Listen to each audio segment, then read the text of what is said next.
Hey, welcome into the Monday edition. Robby and Rexrode, 102.5 The Game. Robbie Stanley alongside Joe Rexrode, Ian Safar here with you on this Monday morning, presented by Green Ventures Landscaping, outdoor patios, landscaping design, lawn maintenance, and more. Visit greenventureslandscaping.com. We are live from our Busy Bee Plumbing, Heating, and Air Conditioning Game Nashville studios, home of the $99 yearly Beehive membership, where the buzz is always about great service. It is a Reaction Monday, brought to you by Pella Windows and Doors of Nashville. Hope everybody had an outstanding weekend. And we've got a busy week, a hot week coming up this week in our area. So make sure that you are staying as cool as possible this week out there. Joe Rexrode, how we doing? What's going on? I'm doing good. So it's a reaction to our Midwestern weekends. We both had exciting weekends in the Midwest part of the United States. That's true. I'm glad you got back okay. Yeah, I went to Cleveland, Ohio for the first time. I would not recommend it, but it was okay. Dang. I saw the Guardians and the Mariners play a couple of games. The Mariners won Friday night, and the Guardians won a pretty good game Saturday. Friday's game was kind of terrible, but Saturday's game was pretty good, and the Guardians won. So that was nice. I saw the house where A Christmas Story was filmed, or at least part of A Christmas Story was filmed. Thoroughly enjoyed that. That was good stuff. And Rock and Roll Hall of Fame was pretty good. I booed the Beatles while I was walking around, just for you. Well, that doesn't sound bad, but you're still hating on Cleveland, huh? Well, just, there was some good stuff there. But, overall, I don't know that I would recommend Cleveland. The mistake by the lake, baby. Yeah, pretty much. So, next time, Cedar Point. You just got to – it's not too far. Next time, you got to hit up the Cedar Point. All right. The Rock and Roll Hall of Fame. I've never done Rock and Roll Hall of Fame, so you recommend it? I mean, I've always wanted I thought of to. you basically the whole time. Yeah.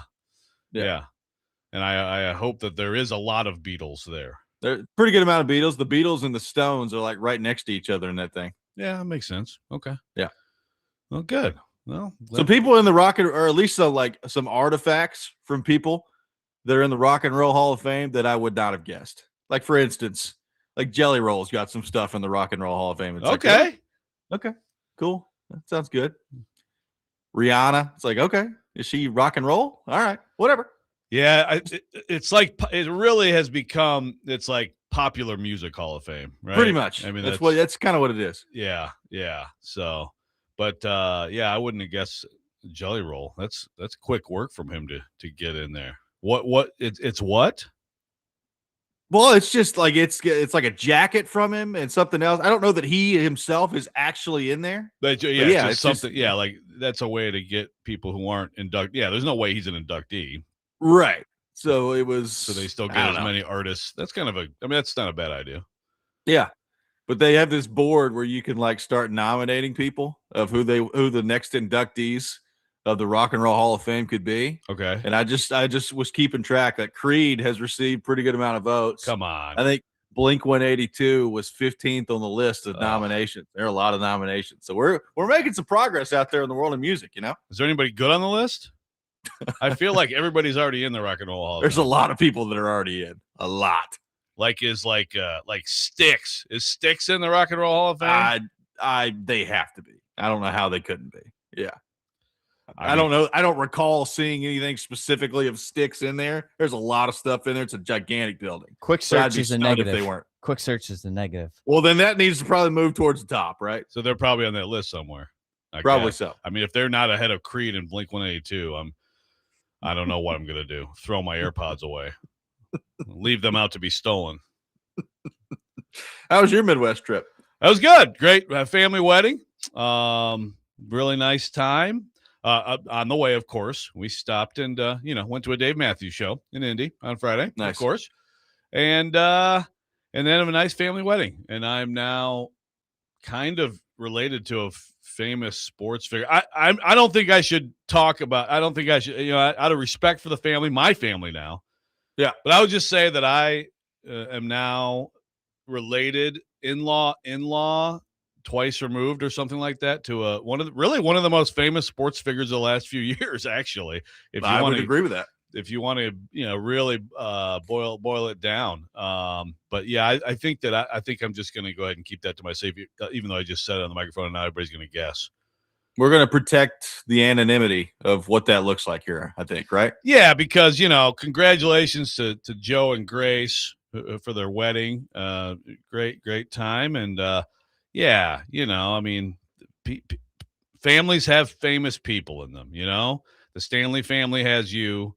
This is what happens. And then you have to deal with all the paparazzi and media requests and things like that. And so I think I'm just gonna keep it private. By the way, Trevor asking if there's any Maroon 5 in the Rock and Roll Hall of Fame. They're not in there yet. Not in the Rock and Roll Hall of Fame yet. I can't believe you actually said yet. Well, I mean, I'm sure they're on the list of people receiving votes. Did you see them on the board? I didn't. They did not jump off the page. Boy, that's a real crime. Votes. That's a real crime. I mean, again, like Maroon 5, if you want to just go back to that'd be like of my youth, like if you said, is Kaja Gugu in there? They have a great song. Too Shy is a great song by Kaja Gugu, but no one would say they should be in the Rock and Roll Hall of Fame, right? Probably not. Matthew Jolton says the entire state of Ohio sucks. Man, that's rough. We did have a couple people I was with basically say, you've got to be the first person in history to come inside the Rock and Roll Hall of Fame and like boo the Beatles. I was like, yeah, probably. You actually booed them? Yes, I did. Oh, good God. Oh, Mom. Surprised they didn't kick me out.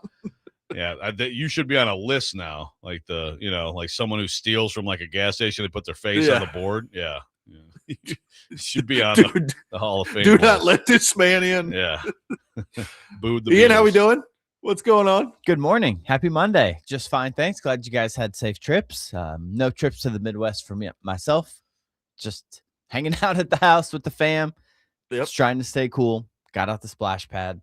There we go. All the fun stuff. But it's a pretty chill weekend. Went by pretty quick. Watched a lot of soccer. And doing great. Thanks. Should be a nice hot week, as you mentioned. Short week, off on Friday. But should be a fun one. I was watching, I guess it was Saturday night, Ian.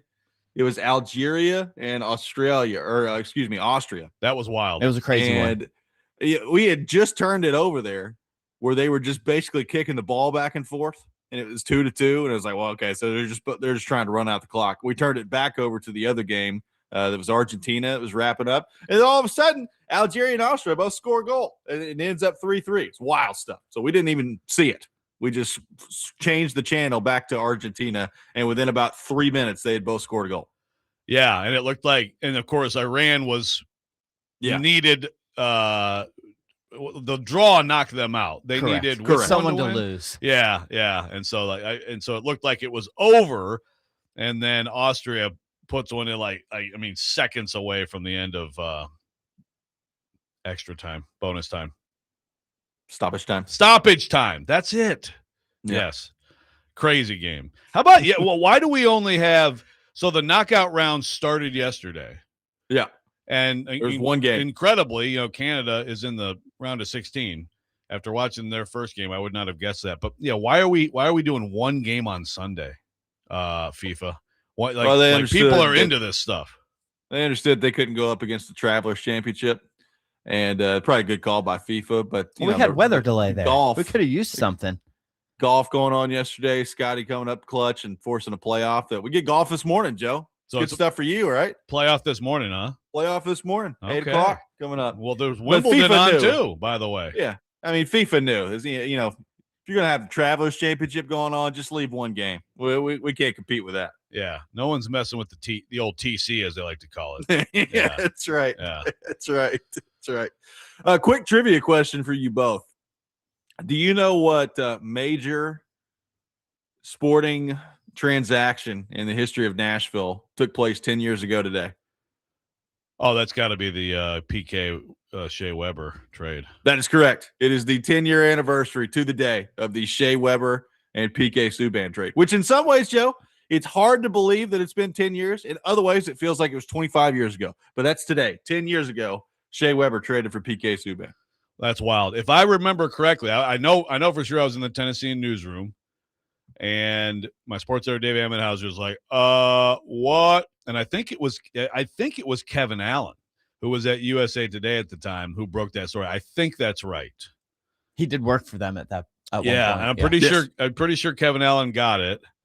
And it was like, is this real? And then it's like, in fact, and you correct me if I'm wrong, right? But I think that day we got Lavi and Poyle, right, at the round table there. I think so. I believe that is correct. We did. The trade that happened like 15 minutes before it was Taylor Hall got traded from Edmonton to New Jersey for Adam Larson. So it was like that one. I think that happened, that trade in Edmonton. Stamkos signed an extension with the Lightning, and Weber and PK got traded all within the span of about 15 minutes. And those other transactions thought they were cool. Yeah. And then that happened. And then they quickly learned that no one cared about those transactions anymore. It's like, wow, PK Subban, Shea Weber. This brings up. I think I compare this to like the Tannehill stuff, and people in retrospect are like way like not understanding how good he was for a time here.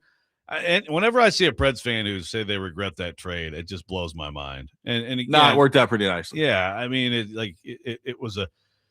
I understand it from the sentimental point of Shea Weber as like, you like that guy to always be with your franchise. But yes, absolutely, it was a good trade. I mean, you can't like the next 2 seasons were the Stanley Cup final and the President's Trophy. I mean, and then winning the division again in those 3 years that they had PK. Not bad. We are off and running on Robby and Rexrode this morning. We'll take your thoughts all show long at 615-737-1025. We'll take your submissions for potential entries into the Rock and Roll Hall of Fame throughout the show as well. Coming up next, it was NHL draft weekend for the Nashville Predators. We'll take a look at what they did in the draft, and it's a busy week coming up in the NHL with free agency and all those things happening. A lot of trades still going on out there. More trades could be coming in the National Hockey League. We'll get into all that. Take your thoughts on our phone and text lines driven by WilsonCountyHyundai.com. Robby and Rexrode, 102.5 The Game.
Welcome back in. Robby and Rexrode, 1025 The Game. Taking your thoughts at 615-737-1025. It was NHL draft weekend for the Nashville Predators.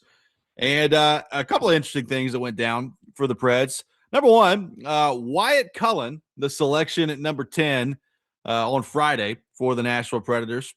As you predicted. We talked about that possibility. Yeah, we talked about that possibility last week that Wyatt Cullen could end up as a member of the Nashville Predators, son of Matt Cullen, former Nashville Predator. And Matt played over 1,500 games in the NHL. By the way, Matt Cullen will be coming on with DVD today as well. So Matt Cullen joining DVD, I believe, at 4:20 to talk about his son Wyatt being drafted by the Nashville Predators. So looking forward to that. So Wyatt Cullen taken at number 10. Predators traded back up into the first round at number 31 and took Tommy Blyle, who is a right-handed shot defenseman, 6 foot, 170 pounds. So 2 first-round picks for the Predators. In this one, they did not have a second-round pick after trading back up into the first round, and then they took a goalie in the third round there. So overall, Joe, I'm looking at kind of how people view the Predators draft. I'll start with, Cory Pronman of The Athletic. He gave the Preds a C+ grade in the 2026 NHL draft. Seems to really like Wyatt Cullen, right? So like he says Cullen is a high-end skill winger, and he is going to play in the NHL. He wins puck battles, projects as a top 6 winger in the NHL. So you like the sound of that. That'd be when good. It comes to the number 10th overall pick at Wyatt Cullen. Seemed to be a little less confident in the Blyle selection. The right-handed shot defenseman says he's a very skilled defenseman, has a lot of creativity and touch with the puck. He's small, though, not very physical, and just kind of depends on whether or not, the offensive part of his game is going to need to be exceptional, or he's going to have to make up a lot of ground defensively there. But overall, a C+ grade for the Nashville Predators from Cory Pronman of The Athletic, Joe. Yeah. And, I of course, for me, I still feel like anywhere you can get someone down the middle, go for it. But they have needs everywhere, and they need wingers who are going to be top 6 guys. And so if they've hit on Wyatt Cullen, to me, then it's a successful draft. If he is what a lot of people think he is, then it's a successful draft. Although, as we've talked about, you do like a Blyle would be. It's a pretty important outcome for them. They've got to develop some defensemen, who can stick and who can be part of the future. 6 foot, 170. As you said, Pronman said, he's smaller, not super physical. So he's going to be, if he's someone that we see play someday with the Nashville Predators, it's because of his skill, and they need that. They're going to need that. They need everything. In the back end moving forward. If you hit with both of those, then I feel like, like you said, they went and they got a goalie. They did get, centerman at 118 and Justin Graff and some other picks down there too. A couple more defensemen that they added to the mix. But it's the first round has just been a problem for the Preds. Yep. It's a big part of why they're where they are, I think. And again, it's interesting. You can compare these two franchises in our town, and there are some parallels, some differences, but there's some parallels. That's a parallel. Are we seeing some first round picks now going on a run of hits, because that's what they need badly? Well, it's pretty clear that right shot defenseman was a target point for them. I mean, they took one in the first round, who we just mentioned. Overall, they took 3 right shot defensemen in this draft. So if you look at their prospect pool, number one, I talked about it last week. They need higher quality defensemen in their prospect pool, but the ones that they do have, for the most part, are left shot. So you're talking, Mollendijk and Reed and those guys. Like you're a lot of left shot guys. I like Andrew Gibson. I'm interested to see what he turns into at the NHL level, but he's like the right shot defenseman that they've got in their system right now that I'm probably the most interested in. So clearly, like, Chris McFarland came in here and said, all right, we got to find some right shot defensemen. And they ended up taking 3 of them in this draft. Now, will all 3 of those guys work out at the NHL level? Probably not. I mean, you're talking about, a 31st overall pick, 106th overall pick, and 179th overall pick on your right shot defenseman. So the odds are that maybe 2 of those 3 won't work. But I think stockpiling more right shot defensemen in your system would be a very good thing. And, they traded Carrier for Barron a couple years ago, so you're swapping out right shot defenseman there. Yep. I don't think Barron's going to be here very long. So, like, you're in desperate need of some help on that side of things. And you may look at it and say, well, who gives a crap what hand they shoot with?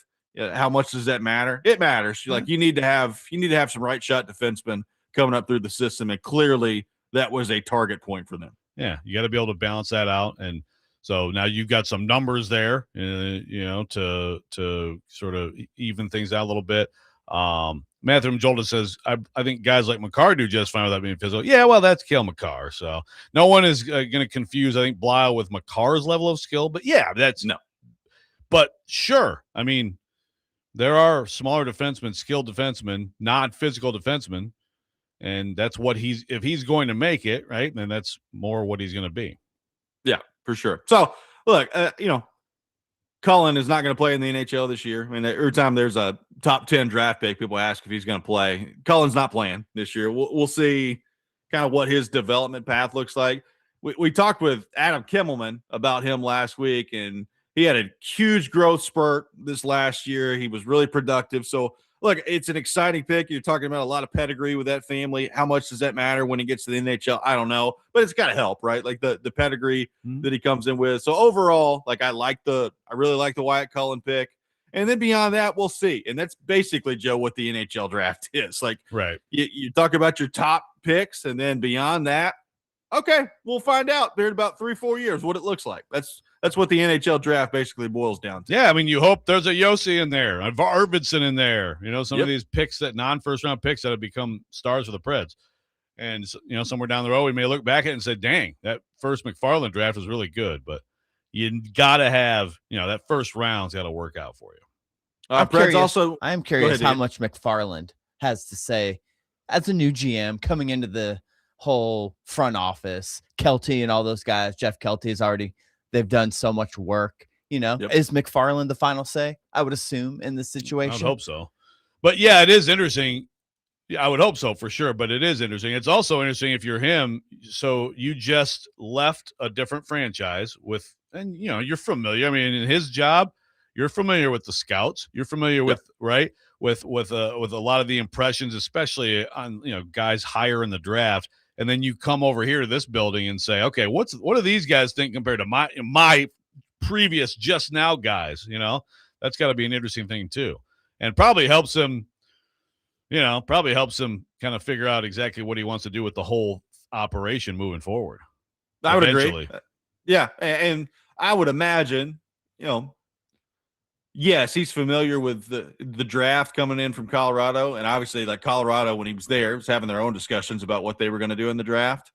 But like you get here and you're looking at players, the top 10 that you just weren't really looking at all that much if you're Colorado, because why would you? I mean, you weren't picking in the top 10. So that part of it is interesting. Like the Cullen pick. I mean, let's say this pick happened before Chris McFarland got hired, say like the general manager process got drug out. One of the things we'd be talking about today was, oh my goodness, the Predators just went the Predator way again. They hired somebody that was related to one of the players that they used to have. So you're right. That part of it is, it's a new regime now, Chris McFarland, so people don't care about that stuff anymore. But I did think about that over the weekend. It's like, wow, had they not hired McFarland and that was still going on, like, and Trotz was operating the pick, you'd be like, oh, good, you drafted Matt Cullen's kid, huh? Brian Poyle drafted a Matt Cullen's kid. Oh my gosh, horrible. Yeah, he drafted Yossi's 2-year-old. Oh my goodness, what are you doing over here? Yeah, blood's thicker than water. Right, Joe? Yeah. No, but you're right. It would be a completely different view of what they're doing. Exactly. Fair or not. Yeah. But in all seriousness, I do like the Wyatt Cullen pick. 615-737-1025 is our phone number. Preds did make another move over the weekend. We've got NHL free agency coming up later this week. What should the Predators keep their eye on? We'll take your thoughts on all that. Robby and Rexrode, 1025 The Game.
Welcome back in, Robby and Rexrode, 1025 The Game, taking your thoughts at 615-737-1025. The Predators did make another move over the weekend. They signed Jack Drury to a 5-year extension, 5 years, $22.5 million. So you make the trade for him last week and then extend Jack Drury there to shore up a fixture in your bottom six. So he will be a part of the bottom six for the Predators for the foreseeable future here. And we talked about the Drury move last week. So Chris McFarland pulling off some business this weekend. It is NHL free agency coming up this week, Joe, at July 1st is when that starts.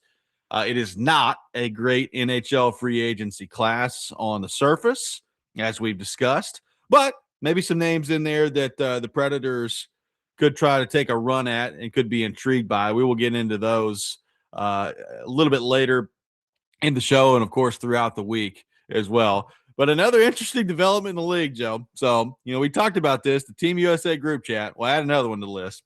So you've seen Brady Tkachuk get traded. You've seen Dylan Larkin request a trade from the Detroit Red Wings. And add Zach Werenski to the list. And it has been reported over the weekend that Zach Werenski has essentially told the Blue Jackets, hey, here in a couple years when my contract's up, it's very unlikely that I'm going to be extending my contract with you. So it now begs the question of what is going to happen to Zach Werenski, who, by the way, just won the Norris Trophy for the league's best defenseman. It was a big part of Team USA winning the gold medal at the Olympics.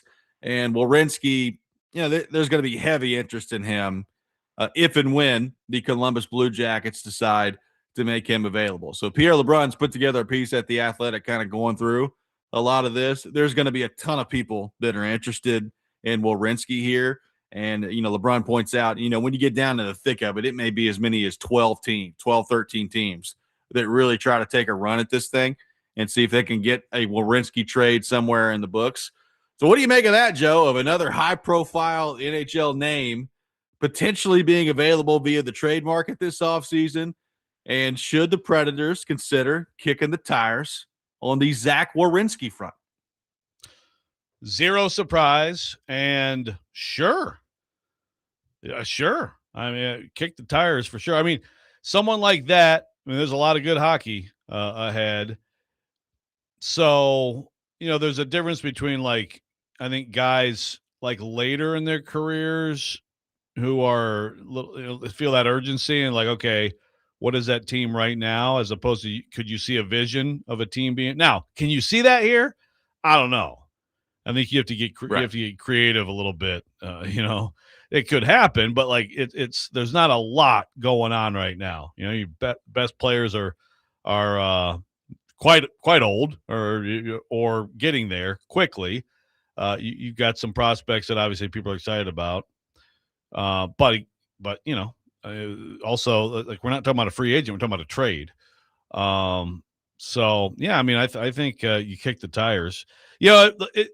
Just aside on all this stuff, for these guys where trades don't happen, let's say, it doesn't happen this year. You still have the trading deadline next year and next offseason and stuff. What's it like? What's it like for him next year playing Columbus? Probably not great, man.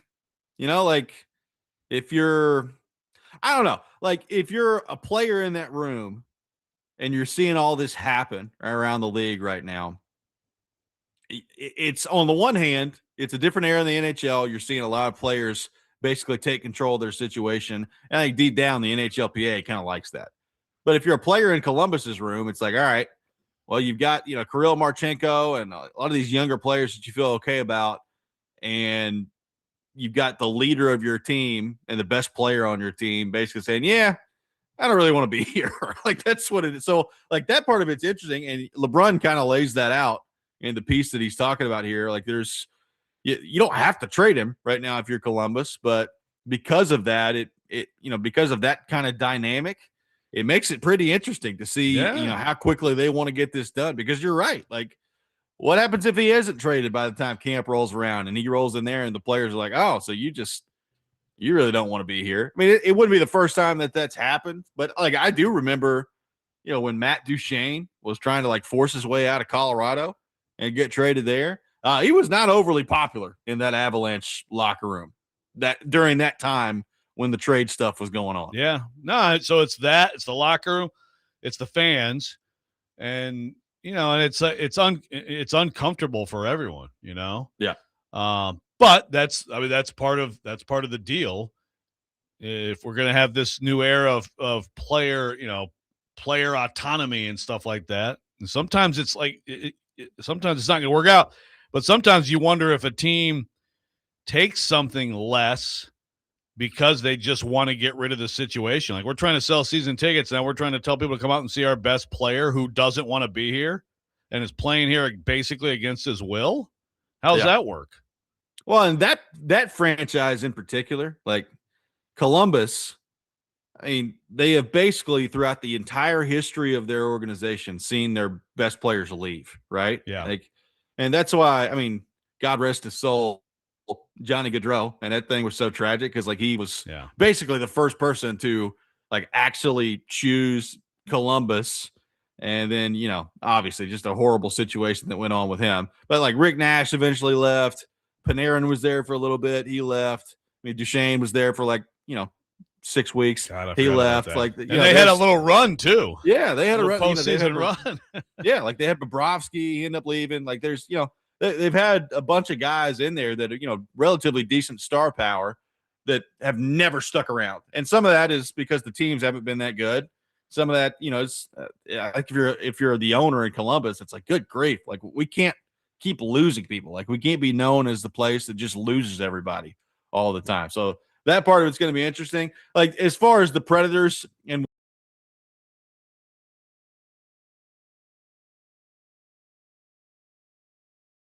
Werenski's career, I mean, my guess is going to be that if it's up to Werenski in terms of like options where he wants to go next, I'd be surprised if the Predators were very high on the list, and that's because of just the competitiveness. My guess is, Joe, it'll probably be some of the same teams we talk a lot about.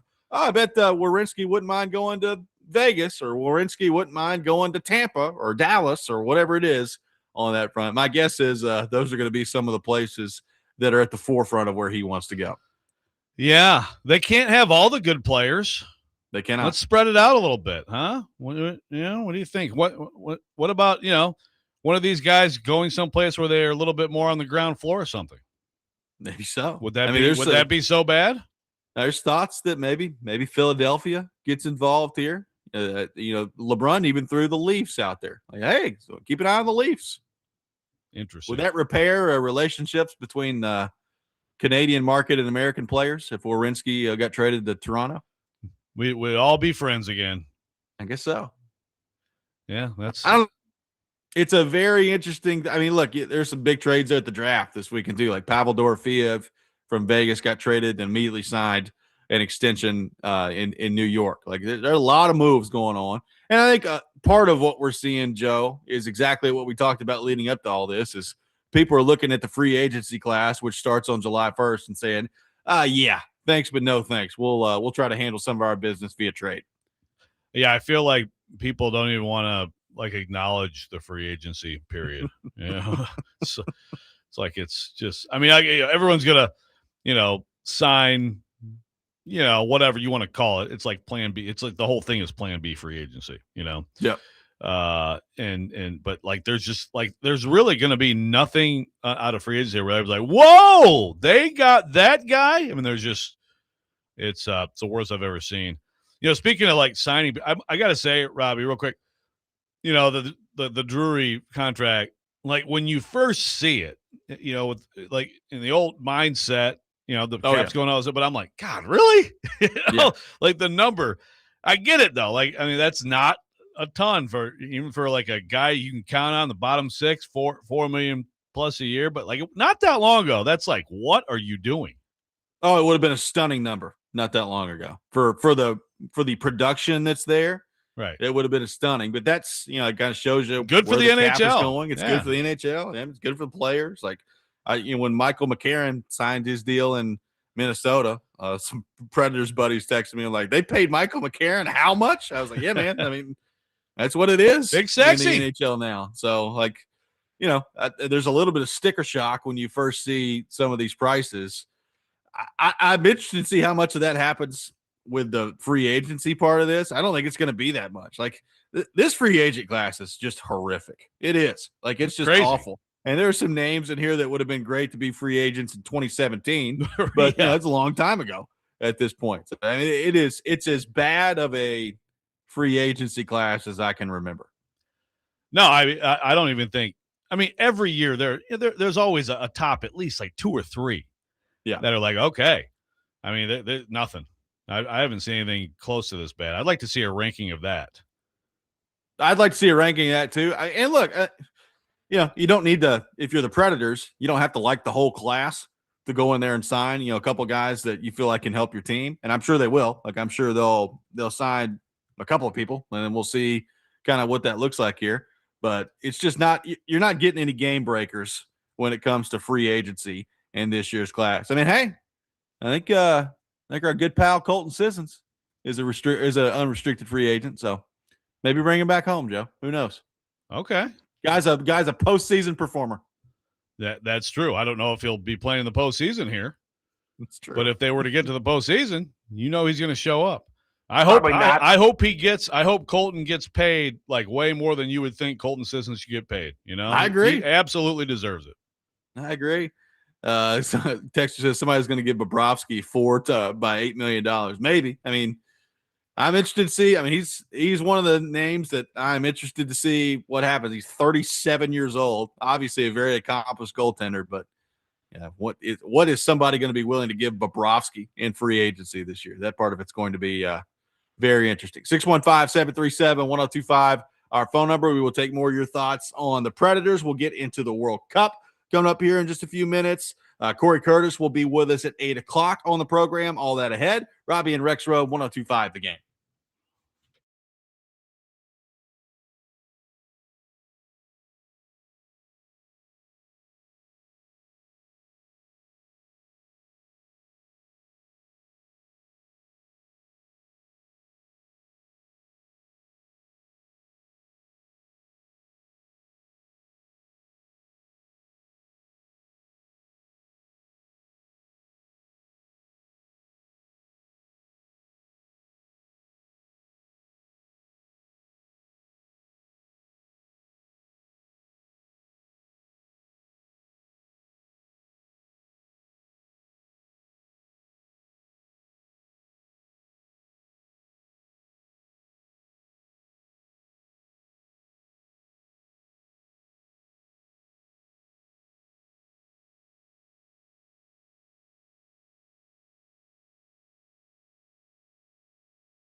Welcome back in, Robby and Rexrode, 1025 The Game. Taking your thoughts at 615-737-1025 on our phone and text lines, driven by WilsonCountyHyundai.com. NHL free agency getting underway later this week. It was a busy weekend in the NHL at the NHL draft. A lot of trades going on, and people have asked about the free agent class. Like, is there anyone that's a good player that's worth pursuing? I mean, it depends on your definition of good. I mean, listen, I will pull up the NHL.com list of top free agents that are likely available. This was written 2 days ago, okay? So it's relatively recent here in terms of the work that they're doing. And here are some of the names, okay? Jamie Benn of the Dallas Stars, Michael Bunting, who just played for the Predators last year before he was traded, Lars Eller, Boone Jenner, Patrick Kane, which would have been great 10 years ago. Yeah, Ben and Kane. 10 years ago. Woo! Yeah. I mean, I guess technically Ovechkin, but he's not playing anywhere other than Washington if he continues to decide to play. Corey Perry at age 41. I mean, you could really pull off the Predator fan duo there and get Patty Kane and Corey Perry into the mix. That'd be interesting. Wow. What a thought. Yeah. But that's what I'm talking about. Like, in defense, there's Rasmus Anderson, who's probably the big fish out there. But then it's Carlson, who's old, Jacob Trouba, Bobrovsky we've mentioned, Stuart Skinner's a free agent. Those are the top names on the list from NHL.com. So what does that tell you? That's pretty bad. Like, can Corey Perry just ever go away? Why will he never go away? He's looking for that other cup, man. He got one, man. I know. You're on a lot of very close. You're on a lot of teams that lost at the very end, which is still. Some people just have a love for the game, Joe. A love for the game. He's played almost 1,500 games in the NHL. He scored 17 last year. Like, he can still play. Yeah, no, I mean, he is. You got to tip the cap as much as an objectionable person as he is. You got to tip the cap. I mean, and I say that in a hockey, in a hockey context. By the way, someone complained earlier, Robby, about Pronman and the grades. Said others have given him A's. So I haven't seen all the different grades. I mean, grade season. You can find a team that gets an A, pretty much, other than like the Jags. Everybody gives them an F or whatever. But Scott Wheeler did say he put the Predators in his winners. He had a winners and losers piece. He said, "I love what the Preds did. Great day with Wyatt Cullen, one of the most purely skilled players of the draft. Blau on the top skating D. He said he liked their day too. Also, Borachev, that's his top-ranked goalie in the third round. Flores, talented. He said it got a little off the rails with the last few picks for me, but I like the first four enough to slot them as winners. So there you go. Listen, let me go on record and say this. I like those guys and what they do. Love my guy, Adam Kimmelman, and what they do. I think the grades in the immediate aftermath of the NFL draft are among the stupidest things that we do in sports media. And that's with guys who have played college football and are, 21, 22, right. 23 years old. Grades after the NHL draft with a bunch of 17 and 18-year-olds, maybe even dumber. So I'm just, I'll throw that out there. Yeah, but it's one of those things but people want to read it. People want to read it. So it'll never not exist. It's like when people say, "Oh, we got to get rid of these preseason polls." It's like, yeah, but no, like that's not.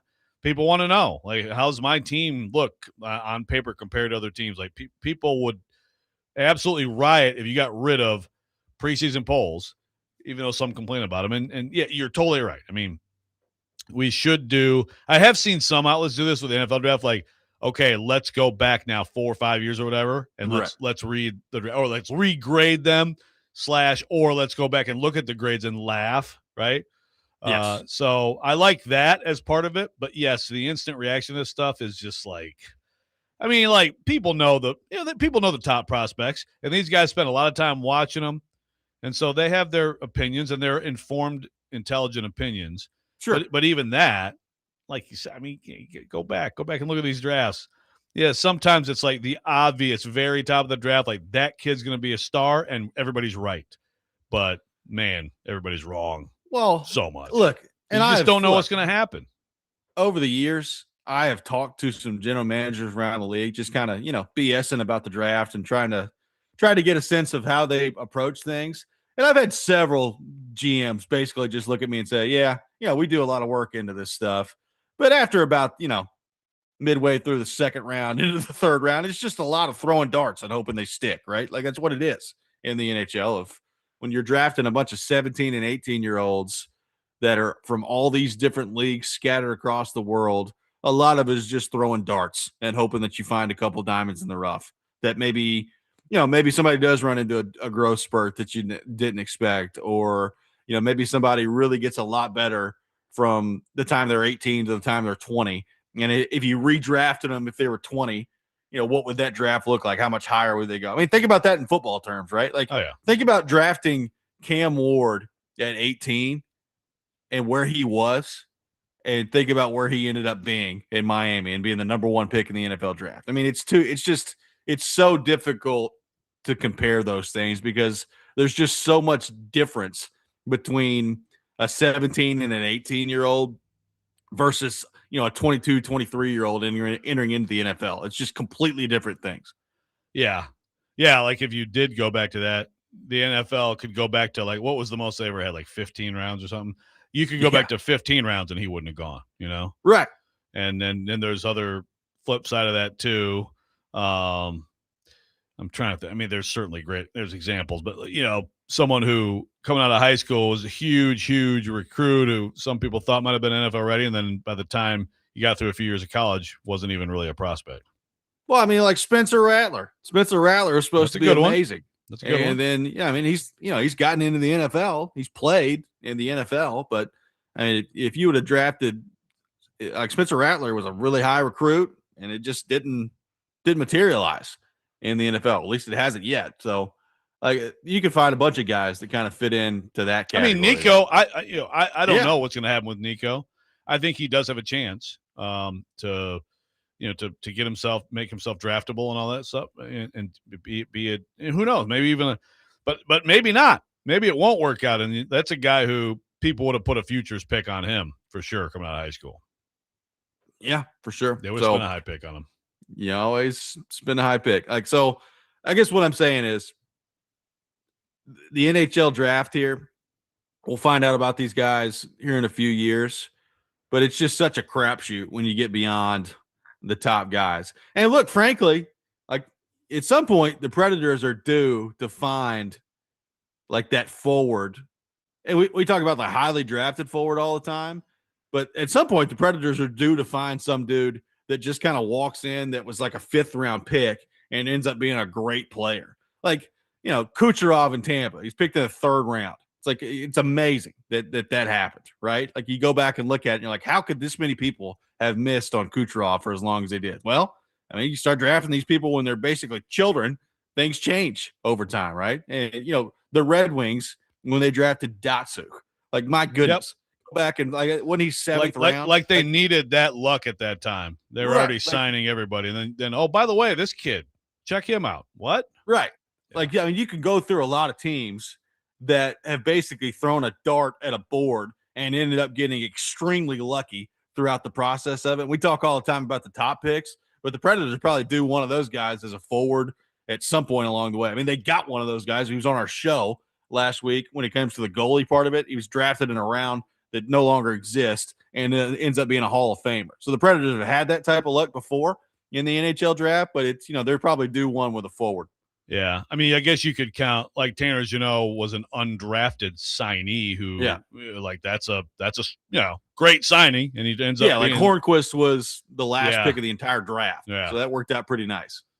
Yeah. But more of those. And I do feel like you've got to think that there's some correlation with scouting, or maybe a particular scouting organization that just has an eye for being able to project guys better than others do.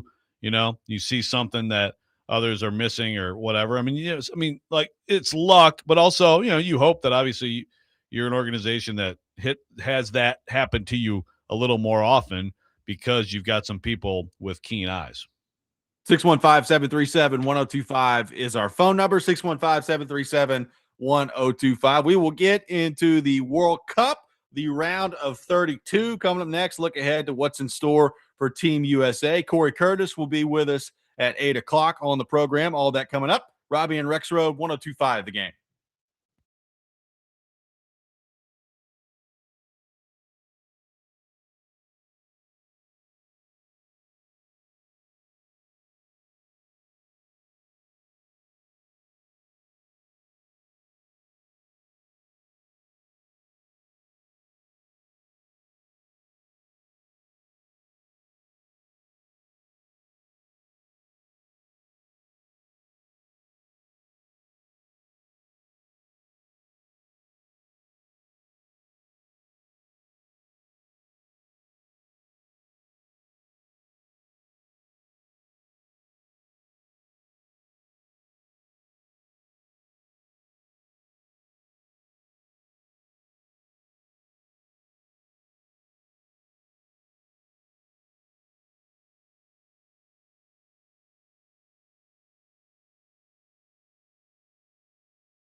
Hour number 2, Robby and Rexrode, 102.5 The Game, presented by Green Ventures Landscaping for homes and businesses that want to stand out, not blend in. Visit greenventureslandscaping.com. We are live from our Busy Bee Plumbing, Heating, and Air Conditioning Game Nashville studios, home of the $99 yearly Beehive membership where the buzz is always about great service. Robbie Stanley, Joe Rexrode, Ian Safar here with you. Cory Curtis from News 2 will join us for his weekly visit to begin the 8 o'clock hour. We have the Rob Rant coming up later this hour on the program, taking your thoughts at 615-737-1025. The round of 32 is underway in the World Cup. Canada gets the win 1-0 yesterday against South Africa. In the round of 32, we have 3 games today. Brazil taking on Japan, Germany taking on Paraguay, and the Netherlands taking on Morocco. And Team USA will be playing on Wednesday, Joe, against Bosnia-Herzegovina. And that game will be in Santa Clara. USA lost over the weekend. I guess that would have been Thursday night, which you and PK talked about on Friday. So a meaningless game in terms of what the result actually meant, but it was gut punch the way that they lost that game. So interested to see how they respond to that coming up this weekend on Wednesday, or this week on Wednesday. But round of 32, this is where it gets real, Joe. And this is also where like the tempo in the World Cup picks up. I mean, it's kind of one thing about the World Cup that's been interesting is like it feels like in some ways it takes forever to get to the round of 32. And then once you get here, it's pretty much go from now to the end.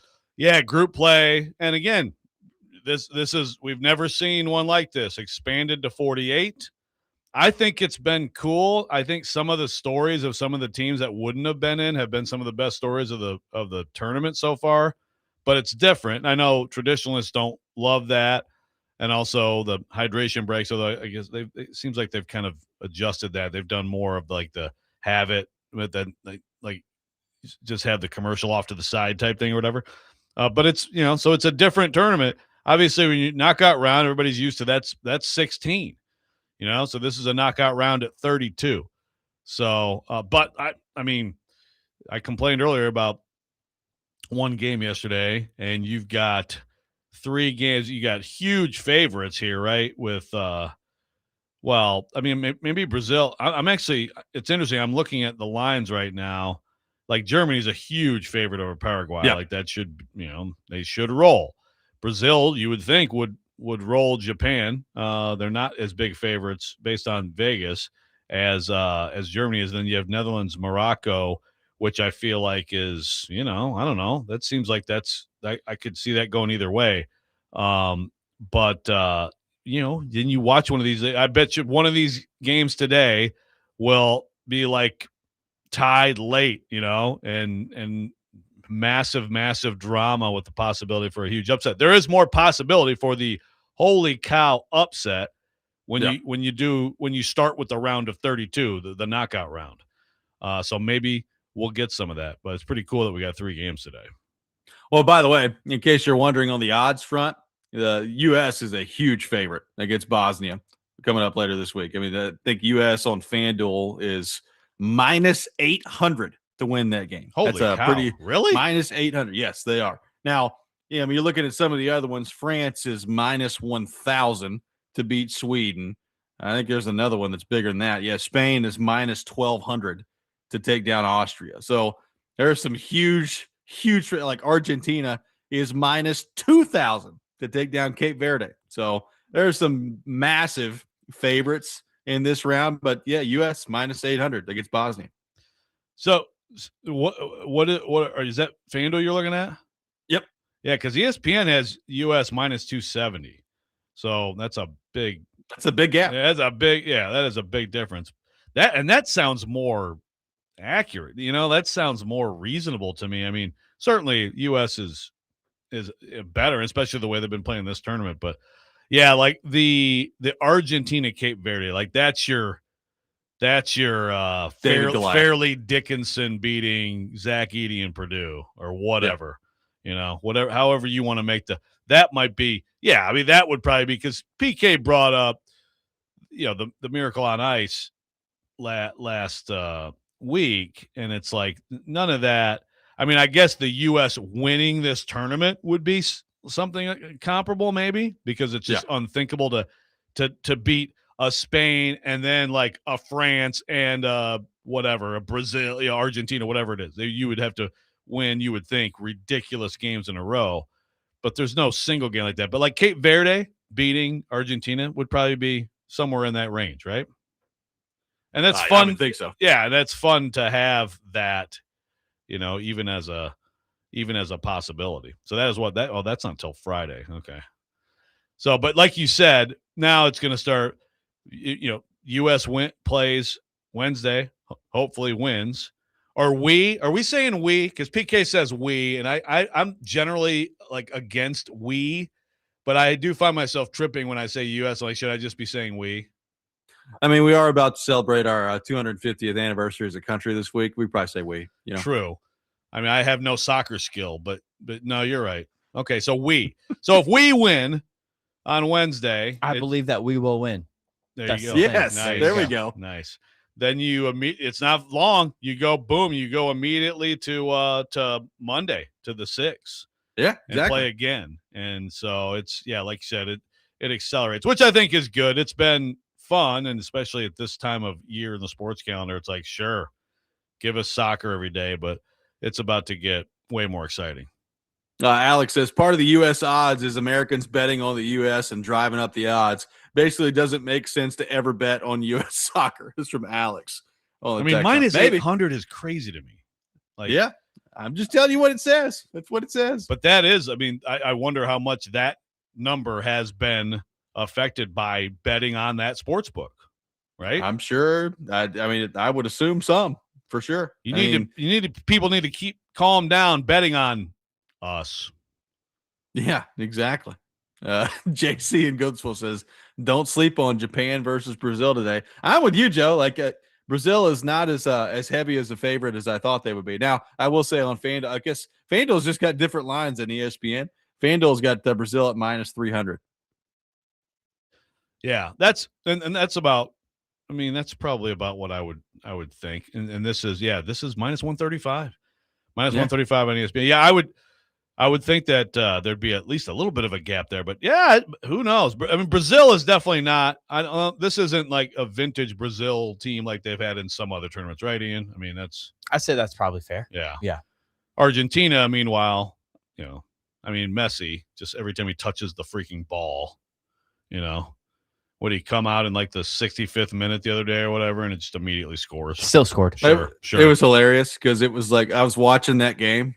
And when the commentators, when he came on, and like as soon as he got in the game, like every pass Argentina tried to make was to him. And it was like the commentators like, hey, I think that they're trying to, as much as they can, get the ball to Messi. It's like, oh, you don't say, huh? Like I'm not a soccer expert, but I could have probably told you that that's the smart way to go about it. So he's like Jordan, basically just demanding the ball from his teammates, ball hogging the whole game type thing. Are you about as much as you can do in soccer? Well, like, we discussed earlier in the show that I'm probably the first person in the history of the earth to walk into the Rock and Roll Hall of Fame and boo the Beatles. Are you about to become the first person to hate at the same time Messi, Brady, and Jordan all together? You sure? I think there's plenty of haters of the other two. I mean, I don't hate Messi. I'm just I'm just saying it just sounded like it sounds like maybe people deferring to it. But then again, all the guy does is score. I probably defer to him too. Yeah, I guess I get it. No, I don't hate any of those guys. I have full respect for all those guys. They're really, really good players. Texters asked about VAR catching dudes outside. I will say that if not for that, I don't know how these guys call offsides. Yeah, I don't either. So some of the screenshots are like centimeters of a foot of a toe. Yeah, and so it's one of those things where as soon as you can start getting that call right with this, I don't want a game decided when you're wrong by human error, right?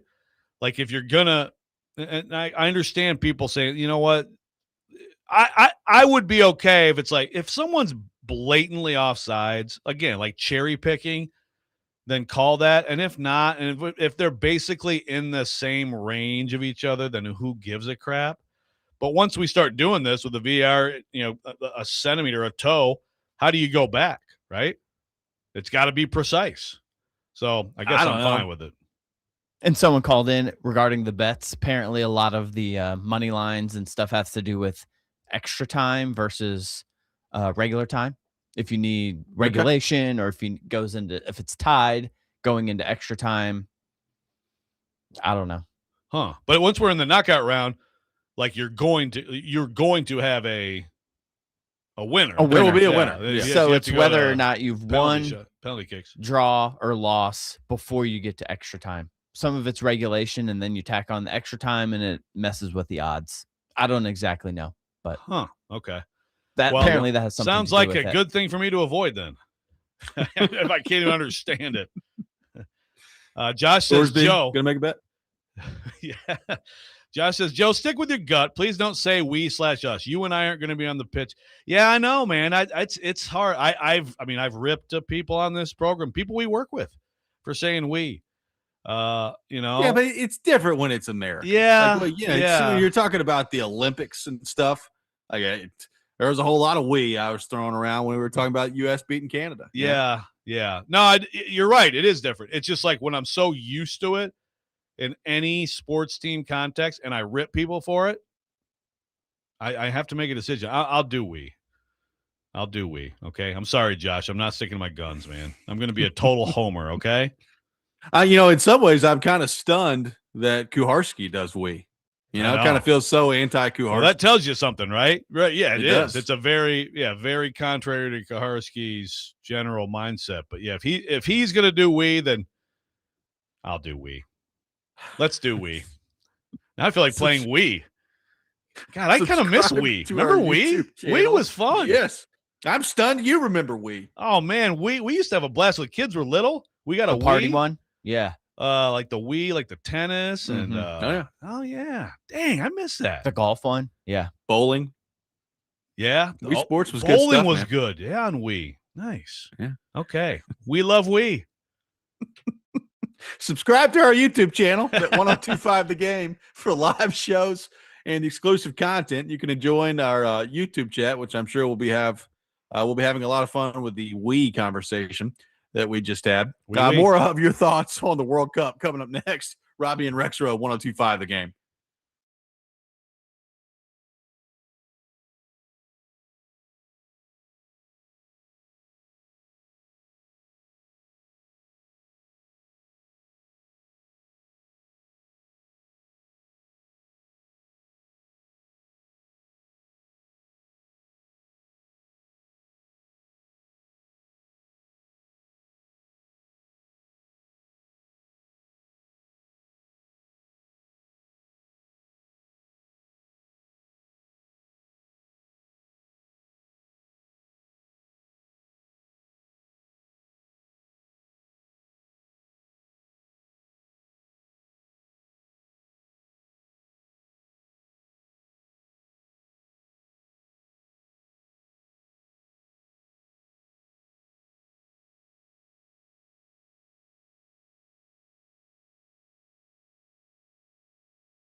Welcome back in, Robby and Rexrode, 1025 The Game. Taking your thoughts at 615-737-1025. Your thoughts on the World Cup. Alex says, you could say we with national teams because technically you qualify for the team. We just weren't selected this go around. Joe, maybe next time, 2030 World Cup. We got to limber up between now and then, but maybe next time. I mean, look, by then I might be able to fill half the goal just standing there the way I'm going. So maybe, maybe that'll work out. But technically, I mean, that's a fair point, Alex. But I mean, isn't that true? Like, I mean, technically we're all like eligible to be professional athletes in various leagues in this country too, are we not? Sure. We just weren't selected. Haven't been drafted yet? Yeah, yet. That's right. No, it'll be weird, but I'm going to give it a go. I mean, we've got we will be playing. Who will we be playing? We'll be playing probably maybe Argentina on July 19th at the Meadowlands in the championship game, right? So that's that's 20 days of saying we. 3 weeks of we. There we go. We can do it. We can do it. It'll be weird. So how are we feeling heading into this this round of 32? Now that we're through the group play stages, and you're talking about an opportunity for this USA team to really, I think, continue to capture the sports community here in this country. How are we feeling about where we stand heading into this with Bosnia and Herzegovina coming up later this week? Well, I think that there's going to be high anxiety for this Bosnia game, and you can't look past it. It's one of those things where like I fear that game like a mistake early, and they score, and all this goodwill and momentum and everything going the other way. Like I have that. I guess it's just the waiting for the other shoe to drop thing, which kind of goes with the history of U.S. men's soccer, but I'm excited. I think we have a great chance of winning 2 games. And I think that's if you get to the quarterfinals, I'm just going to pencil Spain in there, but who knows? But they're probably going to be there. If you get to that and you can give them a battle, to me, that's an undeniable success. Even though I know, look, people are talking about why can't we win it? Why can't we go beyond that? I don't think it's impossible. I know Spain has this young player who might be like the star of stars here in years to come, but it's not like they've been overwhelmingly good in this tournament either. But Robbie, I just feel like the last game might end up being good for this team, even though certainly they were dismissive of it. I mean, too much to me, like Pochettino, his whole thing, like, you should be congratulated. It's like, it's okay to ask a question about a loss. Like, yes, you had a lot of your backups out there, and everybody knows that, and it didn't mean anything. Everybody knows that too, but still, like, there's something to be said for momentum and keeping it going, and the way you lost was not great, But I do feel like maybe that's going to end up being a positive for this team to just to deal with any sort of negativity / reality check before getting into the knockout round. I do too. Like I think the expectations after the first 2 games, you started to look at this team and say, all right, there's something here, and there's particularly an offensive pop here that maybe we're just not used to seeing when it comes to this tournament. And when it was good to see Pulisic get out there the other night, and hopefully he's all good and ready to go moving forward here. But like it's you can tell when he's on there, they're a different team, and they're just more dangerous. So I like where things stand right now. I like the way that kind of the tournament is broken out for them to this point. I think the question is, Joe, like, what's it going to take for them to make a significant run here? Because, they are more talented than Bosnia. They should beat Bosnia. And when you start to move past that,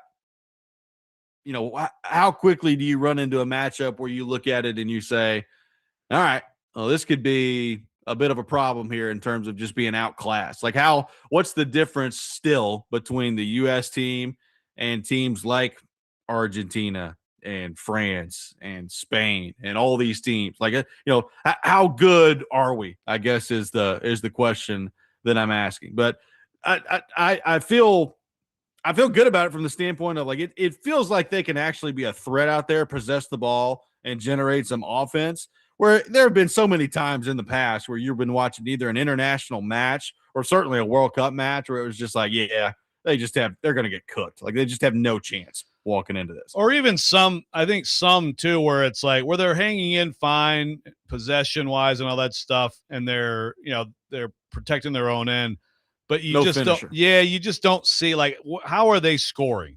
Yeah, like how are they breaking through? Who do they have that makes such a difference that they're a problem? And that's the thing.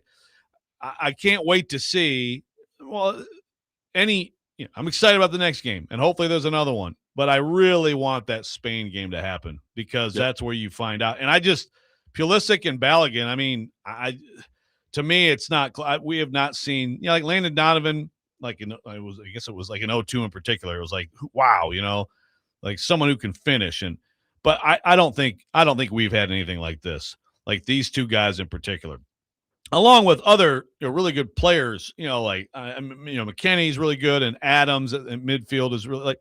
But those two guys to me are like, okay, that's different. That looks like the scary dudes, the strikers for these other great European teams that are always vying to win the World Cup. Like, I don't feel like we've ever had that in my lifetime of watching this tournament.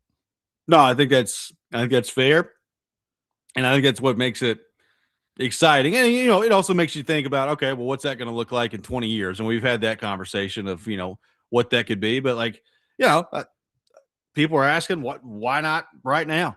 And I get it. Why not right now? I'm interested to see in this game coming up on Wednesday, how does the team handle the pressure, right? Because like I think it's one thing in the group stage. There's always pressure in the World Cup, but when you know that you got to win, like you start to get into the real part of the tournament.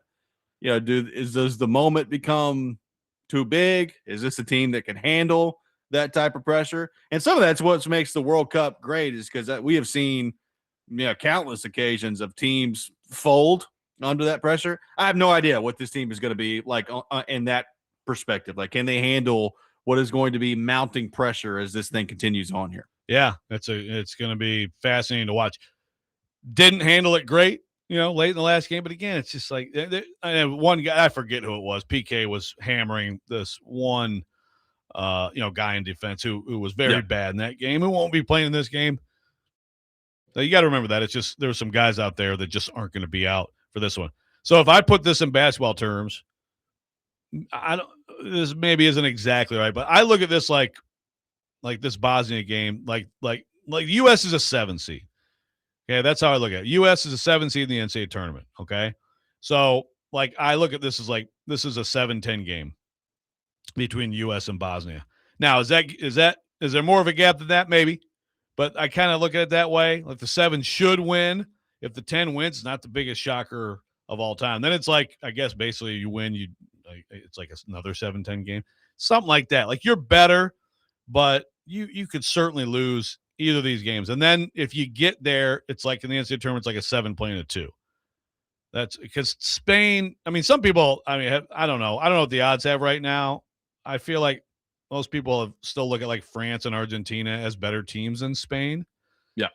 So I'd say they're like a 2 seed, like a high 2 seed in the NCAA tournament, and they get upset. That happens. It's different. It's a different sport, so it's not a perfect comparison. But think about a 7 seed winning the NCAA tournament. Every once in a while, go back to 2014, UConn. Shabazz Napier goes nuts. They shock everyone. They weren't that good that year. Like no one going in the tournament would have picked them to win it. And even, I mean, going to the Final Four is like, okay, well, they'll get – and they won it. They won it as a 7 seed, just that caught fire. And they had a couple – one in particular, but, a couple like really good players who played above their level offensively and carried them. So, every once in a while in that tournament, again, not a perfect comparison, but I love using that tournament as a comparison. You will have that team that just rises up and makes a run that just isn't supposed to do that. And so I think it would be something like that. It's not, there's no, again, the only miracle on ice type thing is, like I said, if they beat all these great teams in a row, that would be shocking. Whatever Rexrode can do to bring up college basketball in the discussion, whatever Hey, he can do. it works. College basketball is life, so it always applies. I'm looking on the FanDuel sportsbook again. They're United States is 11th in odds to win the tournament. They're 11th. Okay. So France, Argentina, Spain, England, Brazil, Portugal, Germany, Netherlands, Norway, Colombia, all in front of them. Yeah. But you go down that list, is there how many teams on that list could they not beat on one particular day, especially in this country, in the atmosphere they're going to be playing in? How much does that matter? I feel like it's just energizing, maybe while the match is ongoing. Does it really matter that much? I don't know, but like the energy even building up to these things, you hope that they can use it and not, as you said earlier, not feel pressure from it. Well, by the way, I mean, just think about, between now and the time the tournament ends, how much fast food and fried food and ranch and Buc-ee's and all these things that these teams will have had by then. It's really kind of bringing them back to kind of the middle of the pack here, right? That's true. It's an advantage for the U.S. the longer we stick around in this thing with our culture kind of helping us out. Hey, guys, have you tried these Flamin' Cheetos? Pre-match, really good for you. Starch them up. Make sure you don't have any water around either. Yeah. You don't need any water for this stuff. Yeah, have you heard of Mountain Dew? It's a distinctly American energy drink. 615-737-1025, our phone number. We will get into the Titans and Chris Johnson making some headlines coming up next. Robby and Rexrode, 1025 The Game.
Welcome back in, Robby and Rexrode, 102.5 The Game, taking your thoughts at 615-737-1025. Joe, just some awful news coming out here. So Chris Johnson, Titans legend, was sitting down with Michael Strahan on Good Morning America, and that news was kind of put out there over the weekend that he was going to sit down with Strahan, and nobody really knew kind of what it was, but he had some announcement he was going to make, something personal he was going to talk about, and it has come out just a few minutes ago this morning that Chris Johnson has been diagnosed with ALS. So he went on with Michael Strahan and talked about being diagnosed with that disease apparently last year at age 39. Said there's no history of ALS in his family. Doctors believe it's called sporadic ALS, which is how the vast majority of ALS cases happen. And he kind of detailed some of the symptoms that he had been going through, including some weakness in his right hand. Just didn't have the same grip that he used to have, and didn't feel as strong as he had been. And then ultimately an ALS diagnosis there. So obviously, I mean, it's just awful news when it comes to Chris Johnson. And that news kind of trickling out this morning after his appearance on Good Morning America with Michael Strahan. Yeah, terrible news. There had been the last couple of days, this conversation on Chris Johnson and internet stuff, and knowing that he was going to go on with Michael Strahan, and you just hoped it was not something like this. But it's a horrible disease. Of course, he was teammates with Tim Shaw. Tim Shaw is a tremendous inspiration. Someone who has lived with that disease now, I think, for 12 years. And is still going strong and is still seen around the Titans facility. And so if there's, you talk about access to someone, who has navigated this and battled it and has done so much to raise awareness and try to fight it and has battled it himself, Chris Johnson has an incredible resource in Tim Shaw, that's for sure.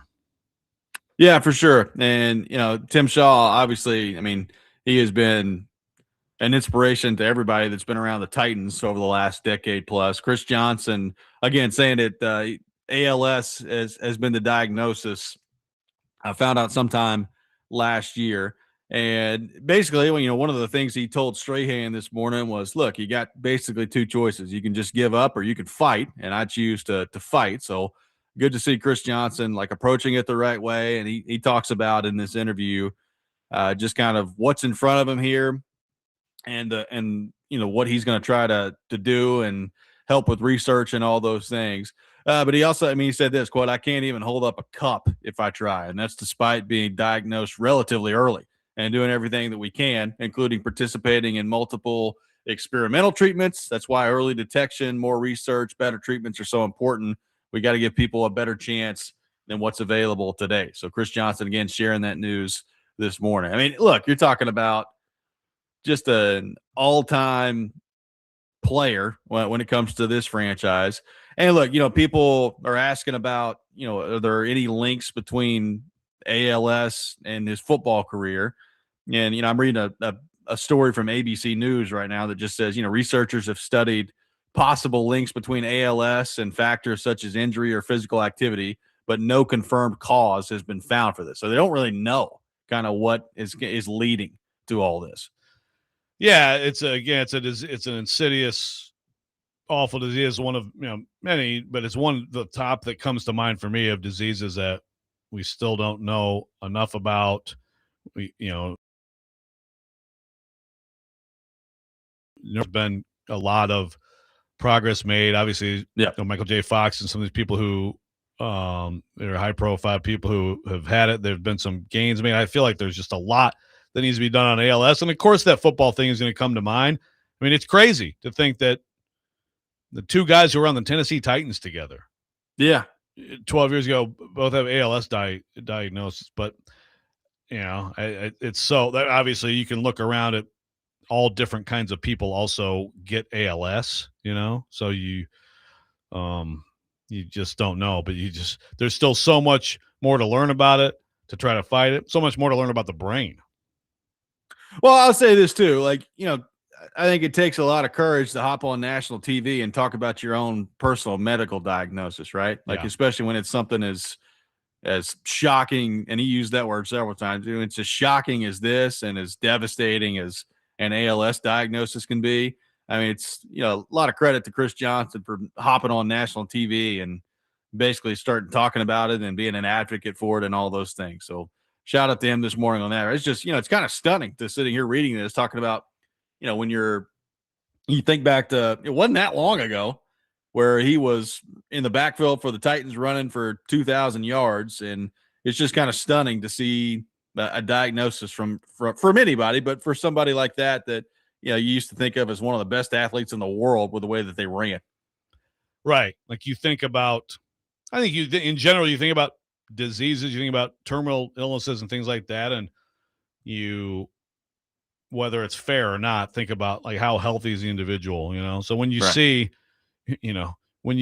a professional athlete and still someone who's so young, and I know, of course, again, Tim Shaw, it started affecting him when he was still with the Titans, and that was Right. even more, a rare case. But 41 years old, so young. It is shocking, and again, it's just it shows you. It's just this is what they call it, sporadic. Yeah, sporadic ALS. It seems like there's a lot of that. As while there's obviously some people are genetically predisposed, but he was not, just like Tim Shaw. And it's just there's just so much more work that needs to be done on this disease. Someone on the text line says, begging the Titans to put him in the Ring of Honor ASAP. So I think we've talked before about Chris Johnson, the Ring of Honor. Yeah. So we'll see. But like you said, Robbie, tremendous courage to go do this and talk about it, be public with it. And, again, with Tim Shaw, you're talking about someone who really has been on the front lines of this disease for a long time, that hopefully they can join forces. Yeah, for sure. And, I think he talks about in this interview with Strahan, and again, this happened this morning, so some of this is just kind of coming out here. He talks about kind of the need for research, and that was, I think, the driving force of him going on Good Morning America this morning was, to talk about some of the clinical trials that are taking place. And he talked about, some therapy that he's tried that decreases inflammation and some things like that. So, yeah, I think, as you pointed out, there's been a lot of awareness, I think, that's been brought to this, but probably still more that needs to happen, and obviously more research to be done to get a better hold on this. There have been some, from doing some reading on this, there have been some breakthroughs just in terms of maybe extending the life of people diagnosed with ALS and offering a better quality of life, but still a long way to go on that front. Yeah. So things like this, it's certainly, it can't hurt. The more awareness you bring, you get people involved. There's so many things out there, right, for the medical community and people who want to donate money. And so when you bring awareness to something like this, sometimes that can make a difference. 615-737-1025 is our phone number, 615-737-1025. We'll have the Rob Rant coming up next. Cory Curtis from News 2 will be with us at 8 o'clock. All that coming up. Robby and Rexrode, 1025 The Game.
Don't make me angry. Sometimes you have to tell someone to pound sand. You wouldn't like me when I'm angry. This is the Rob Rant. Now on Robby and Rexrode. I'm trying not to be too negative. I'll do we. Let's do we. We Wednesday. Yeah, I went to Cleveland, Ohio for the first time. Want to say hi to somebody? Yes, my wife Anne Marie, our friends and family back in Ohio, Colorado, and Virginia, and LeBron James. Hi, LeBron. Cleveland! This is for you! Oh! I would not recommend it. Family wedding. Really nice time. I married my cousin last year. And Rock and Roll Hall of Fame was pretty good. I booed the Beatles. We love we. We ass, we in. We love, we ass. Creed has received pretty good amount of votes. Come on. I think Blink 182 was 15th on the list of nominations. There are a lot of nominations. And you're listening to Robby and Rexrode. I'm just reading the news here. It is time for the Rob Rant, brought to you by Rapid Response Generators, power when it matters most, and served by the Wine Cellar in Hendersonville. Another outstanding job from Ian Safar on the program this morning. Joe, I'm going to recycle a rant here that I had not that long ago, but I saw play out in action again this weekend, and I couldn't believe it as I was watching it happen in front of me. So if you'll recall, a few months ago, I had a rant about pedestrians in downtown Nashville that just walk out in the middle of the street, I guess just assuming that cars can't hit them. Like they just go and they don't care what the consequence is, how many people are coming the other way, all those things. Well, I'm walking out on Saturday night in Cleveland, Ohio. The Cleveland Guardians have just taken down the Seattle Mariners. A nice fireworks show after the game. It was a good night for baseball in Cleveland, Ohio. And we're outside the stadium, and there's this giant street that you walk across to get back to a bridge that, I mean, if you don't have the symbol that says, hey, pedestrians walk, then you're just going to get smoked by a car out there. It's a very busy road, all these things. So, but I mean, because of how busy it is, I mean, people are getting on ramps to interstates, all these things. Yeah, it takes a minute. You're sitting there on the sidewalk. There's a lot of people waiting to cross the street, all those things. Well, I guess about 8 of these people decided that they had waited long enough. They said, you know what? We've been standing here on the sidewalk long enough. So they decided to walk out in the middle of the street with what I could only assume was about a 7-year-old with them, which is what the genesis of this rant kind of comes from, and just decided to just go. Now, luckily, the people who were driving the cars in the middle of the night, I mean, it was like 10:30 at night as all this was going on, saw them and stopped. Now, there was some honking and some cussing and also all sorts of other things that was going down, but they at least didn't hit them. But I was sitting there thinking to myself, as all of us are yelling at these people on the sidewalk, hey, if you want to be so much of an idiot that you just walk out in the middle of traffic and put your own life at risk, that's fine.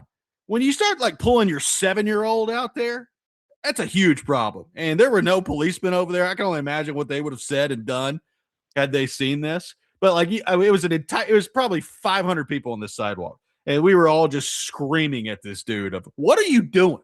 Like, do you not see this? And you just bring your child out there. So this is a nice example, number one, of horrific parenting.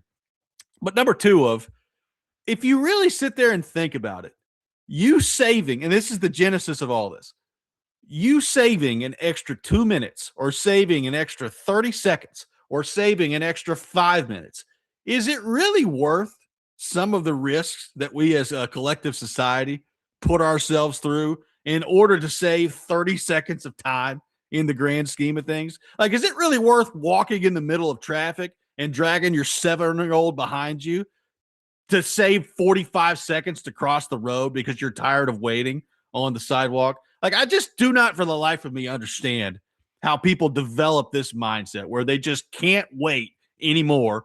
So, hey, we'll just go out in the middle of traffic. Surely they'll stop. They won't hit us. Well, what happens if you're wrong, bud? That's infuriating because, yes, you ran about it before. It's a good rant. People doing this, like people at crosswalks all the time, like, it says red, but there's no car. All right, let's go. Fine. So just so I have the right picture in mind, are there cars? these cars coming straight through, or are they like turning into that lane? And They how were at fast are they that going? point. They were turning left, but it was. I mean, it's very clear that they're turning, and Yeah, there's they're like turning 100 left, cars. and it's yeah. So they just went out there. It's not like it was like a car kind of came out of nowhere. It was like No. Yeah, like It was they're very just clear. walking into traffic.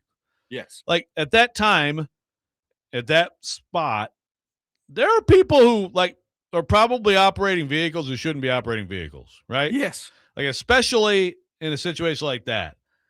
And you have to take that. It's stupid anyway. But when you add that to the equation, how could you possibly do that with a kid? That's infuriating. Was this guy drunk? I don't know. I mean, he was walking straight, so he My walked straight out in the God. middle of traffic. I just couldn't believe. Like everybody on the sidewalk, like just collectively, were like, "Hey, moron, what are you doing?" Like I've never. It was a very uniting thing for people on the sideline or on the sidewalks. Like, look at this idiot. What's he doing? Like, at least leave your kid over here with us. We'll bring him across the street to you when it's safe to come. It was incredible to me that it happened this way. So like the car had to like hit on the brakes, slammed on the slam brakes. on the brakes. My Yeah. God, that's just like that should be at least ticketed. Like at least ticketed, if not like more than that when someone does that. My God, But it's just like you're putting a lot of faith into other people out there, right? And again, this is and it's the same thing when people, you get tired of waiting at a stop sign, so you pull out into traffic and you almost get hit. Like, is it really worth saving a minute and a half of your time? Right? Like, I just don't understand the thought process that goes on. And I've probably been guilty of it before, where maybe I pulled out of a red light or whatever it was when I shouldn't have. But it feels like it's becoming more and more of a thing of, oh, I can't wait 30 seconds. Like, I just can't do it. I don't have the intestinal fortitude or the patience to wait an additional 35 seconds. yeah. Look, I've run out. Maybe not like that. Like I'll just walk in front of traffic, but like okay, there's enough time and space. I can make it, stuff like that, which probably was stupid and could have been a jaywalking. If someone wanted to write that ticket. But with a kid, it's like that's where you just say zero. You're not even thinking about it. Texter said, you can rant all you want. What about drivers who ignore pedestrians in the crosswalks who have a walk sign? Yeah, well, that's a rant too. And that's dangerous you too. can be mad about both things. Yeah, it's absolutely fine to be mad about both things. And that's even like if I had one of our kids when they were that young, or all our kids, and we were in that situation, you go when you get the walk sign and then still you're looking around because you hope that someone like that is not out there. It's just like, I mean, as I try to teach my kids to drive, every single one of them, it's like you come up to, you think that you're timing up a light. Just understand sometimes there's people timing it the other way. This is how these situations happen. So even like a green light, if it's a four-way, look both ways real quick, like My mom used to say that too. I mean, even if it's green, railroad crossing, look both ways and then go. Railroad crossing, the gates up, give it a look, I've seen some wild videos out there right now with the Waymos too. That's a whole nother option. Head on a swivel. Somebody was stopped letting somebody go across the crosswalk, and a Waymo decided to go around the car waiting and then just, cut them off, and then went right as they were waiting for the people to go across the crosswalk. So even you throw the Waymos in there, the driverless things, now we got a whole nother, that's not good. Variable in there. That's not good. Yeah, not what you're looking for there. Completely unrelated. I guess for the first time in my life, Joe, I saw like the Browns stadium in person, and it's actually on the water. I know they're building a new stadium coming up, but like it's a wonder that any field goal kicker has ever made a kick in that stadium. It really is. Yeah, no. Wind gets howling down there. That can't be. That's got to be one of the worst, along with Soldier Field, the land of the double doink. That's got to be one of the worst places for a kicker. Yeah, for sure. They are building a new one. I think so. That's not that old, is it? It's not that old. I thought it was a dome. In lieu of it is going to be a dome. Is it really? Soft. So soft. Don't be like the Lions. Be like the Bears and Packers. That's very disappointing. The Bills aren't that soft. It's a dome. God, they're just doomed. They're just never gonna. They're just gonna be trash forever, aren't they? Just like the Lions. I have to say, I did run into some Cleveland Browns fans this weekend. They're not overly excited about the outlook for their football team moving forward. Yeah. Well, I know that'd be stunning to know, but I walked there, I was in the airport. They got the Browns shop in there, and it's like, oh, look, there's a whole bunch of Myles Garrett jerseys for sale in there. Hey, clearance on the Myles Garrett. Yeah. Brian says this is proof that people should have to pass an intelligence test before being allowed to procreate. Yeah, well, that might save the world some trouble. Maybe so. Cory Curtis from News 2 will be with us coming up next. You're listening to Robby and Rexrode, 102.5 The Game.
Final hour, Robby and Rexrode, 102.5 The Game. Robbie Stanley, Joe Rexrode, Ian Safar here with you on this Monday morning. And as we do every Monday morning at 8 o'clock, we head to our phone line, driven by WilsonCountyHyundai.com, and welcome in our friend Cory Curtis to the program from News 2. Cory, good morning. How are you?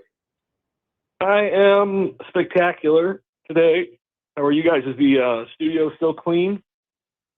The studio, as far as I know, is still clean. Rexrode's in there today. I was traveling across the great eastern seaboard of the United States yesterday, so I'm from the house this morning. I've been wiping it down in every break. Okay. Ian and Ian's been out there uprooting trees whenever he's had an opportunity.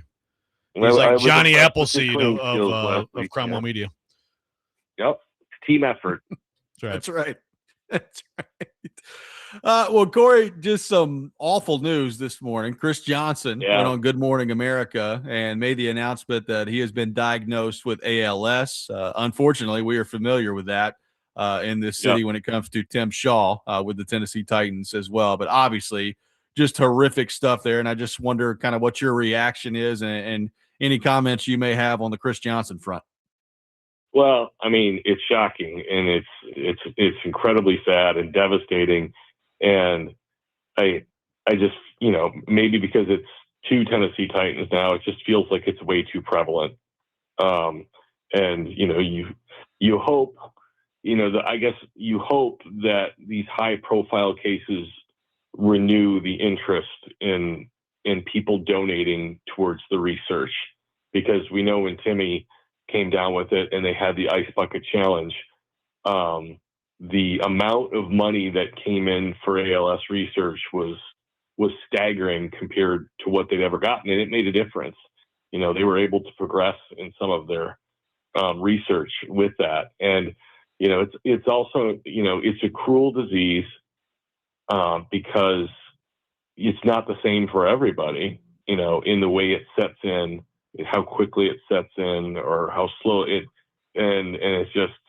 It's amazing to see guys who are peak human physical athlete. I mean, Chris Johnson, one of the fastest people to ever set foot on the football field, and now he can't run.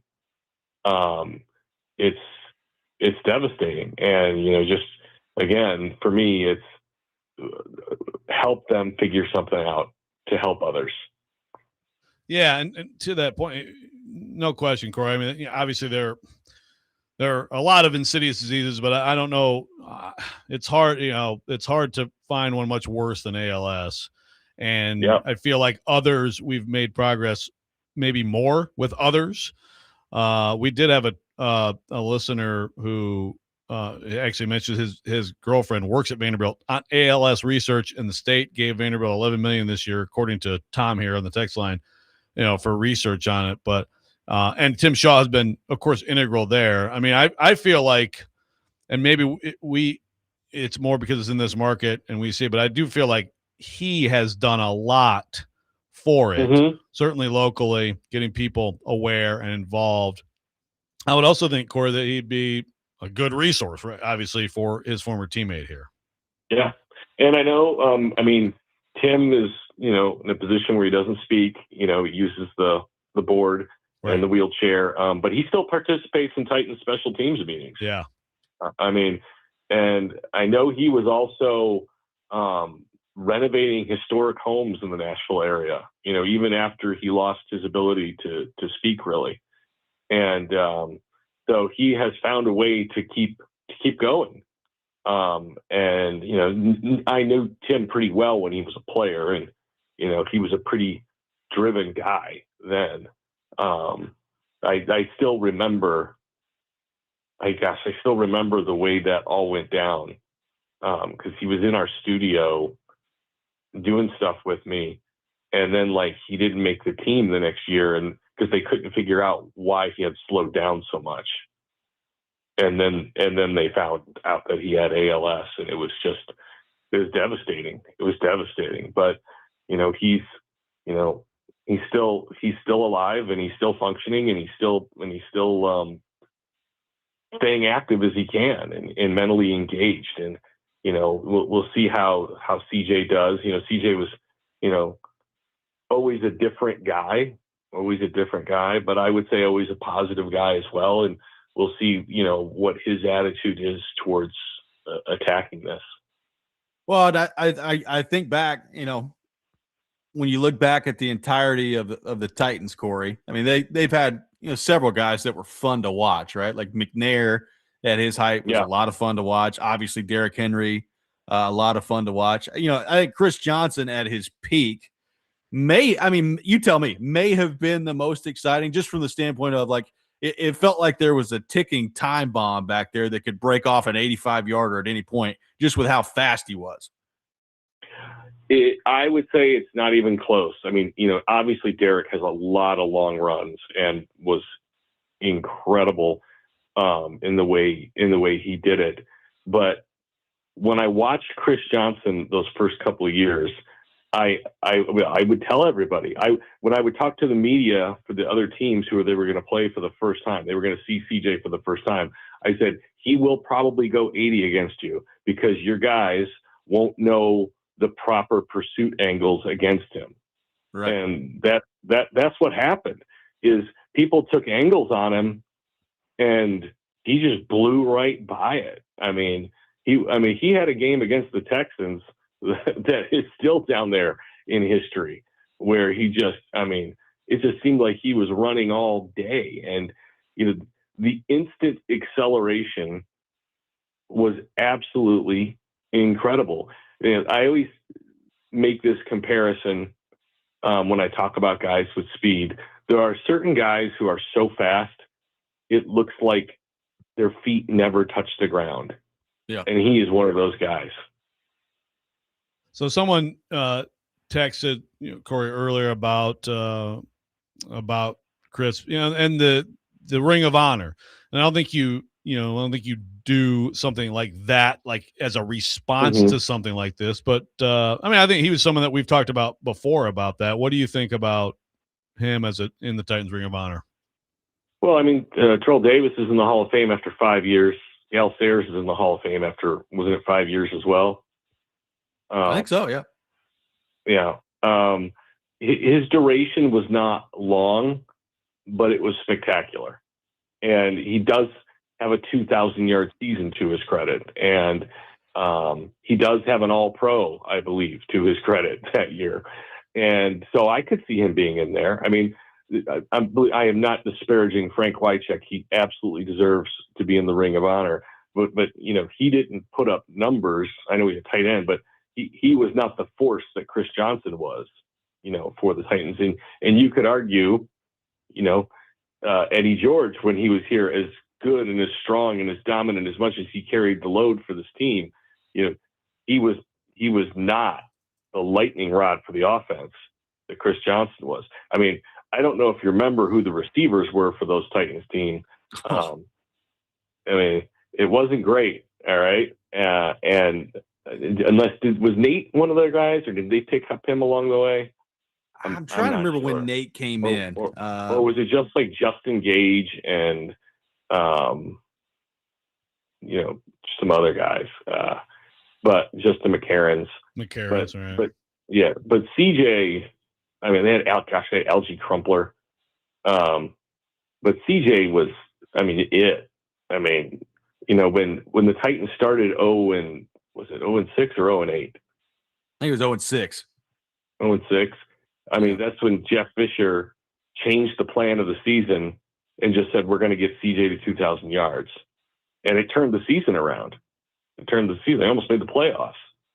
Yeah. And so he was a force that no one could stop for a while. And I would have no problem putting him in the Ring of Honor. And I know you say to not do it because of his physical condition. I agree with that, but I also agree do it now before we lose him, because you don't know how long we'll have him. Right. Well, transitioning from that, Corey, I do want to get your thoughts on Pekka in the Hall of Fame that happened like a week ago after we had you on the show. But Pekka getting in the Hall of Fame, just your thoughts on that, And now that you've got Shea Weber and Pekka Rinne in the Hall of Fame, kind of the significance of that for the franchise. Well, it's funny because we were having the discussion about the statue, and there was some hemming and hawing of, what makes a person worthy. Well, he's won every major award you can win now, really. And so, yeah, I mean, and look, you can't tell the story of the Nashville Predators without him. And in the entire NHL, he was an elite goaltender for a decade. I mean, if you go back and look at his numbers, he has some years that are just off the charts. And I don't know if I said this last week or not, but, one of the reasons, that we pick apart UC Saros sometimes is because of the bar that Pekka Rinne set, and that Pekka stole games. He won games by himself practically. Games they had no business winning, they won 2-1 because they just couldn't get anything by him. The person is spectacular. I'm so glad he's still a part of the organization. He's very important to the fans that are there. I didn't know that he would get in as quickly, as he did. Playing in Nashville matters. Unfortunately, we've seen that over and over and over again. And so to see those two guys, get in there is great. And you see the players he got in there with. It's great. And so, really, really, really happy for him, happy for the organization. They can hang another banner. Oh, there you go. Speaking of banners, which I think they do banners in soccer. Are we winning the World Cup, Corey? Are we winning the World Cup? You and I and Robbie, no. But do you say we when you talk about USMNT? Do you say we? No. No, I don't. I say the United States of the red, white, and blue. Wow. I've decided to take the jump, take the plunge, and say we. Rest of the tournament. I mean, I probably would say our team. I think it's just one of those things that's ingrained in me. You know what I mean? From just doing it for so long. Because I'm with you. The fans all want me to consider the Titans a we.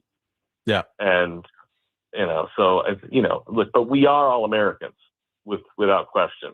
And so that's definitely where the reporting interest comes in. And we not ass. And I just don't see it.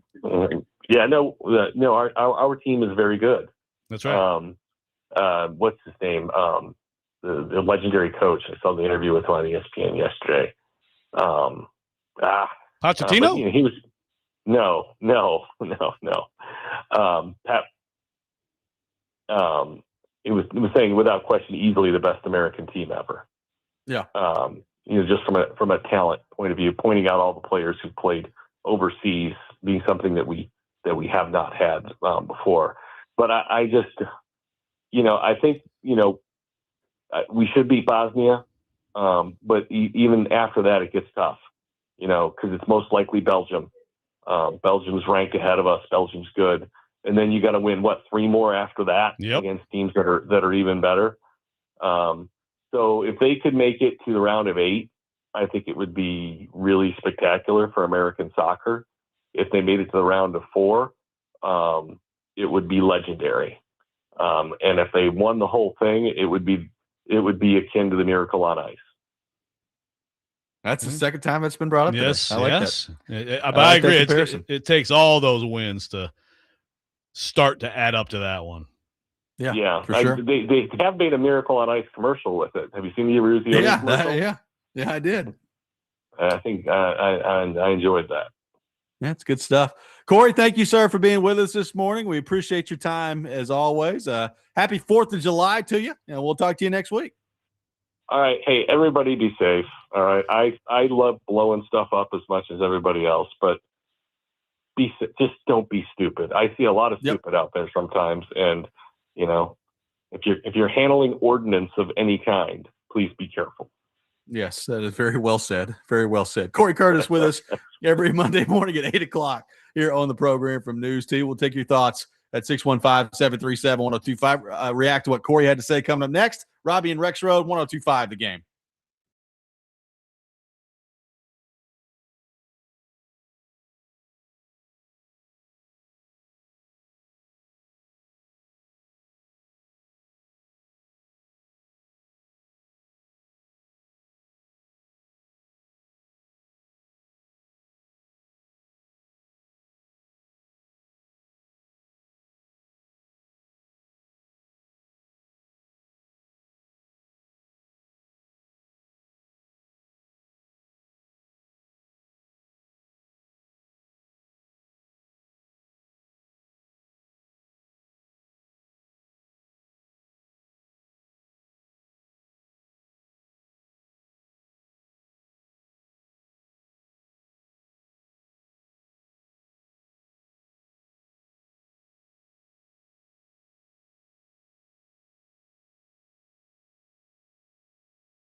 Welcome back in, Robby and Rexrode, 102.5 The Game, presented by Green Ventures Landscaping.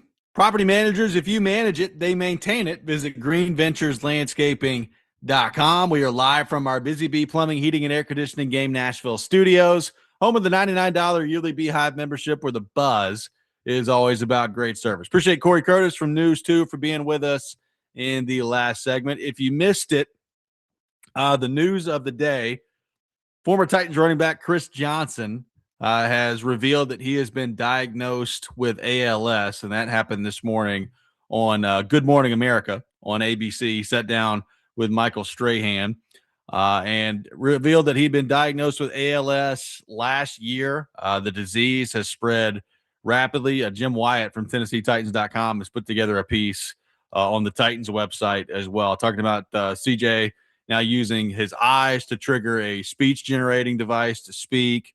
Obviously, there's a lot of research that has been done on the ALS front, but more still needed, and that was a lot of what Chris Johnson had to talk about when it came to his ALS diagnosis this morning, was trying to get more work done on that front and trying to become an advocate for ALS. But just it's just horrible, Joe, just to see, anybody get diagnosed with that disease, but particularly when you're talking about somebody who's 40 years old.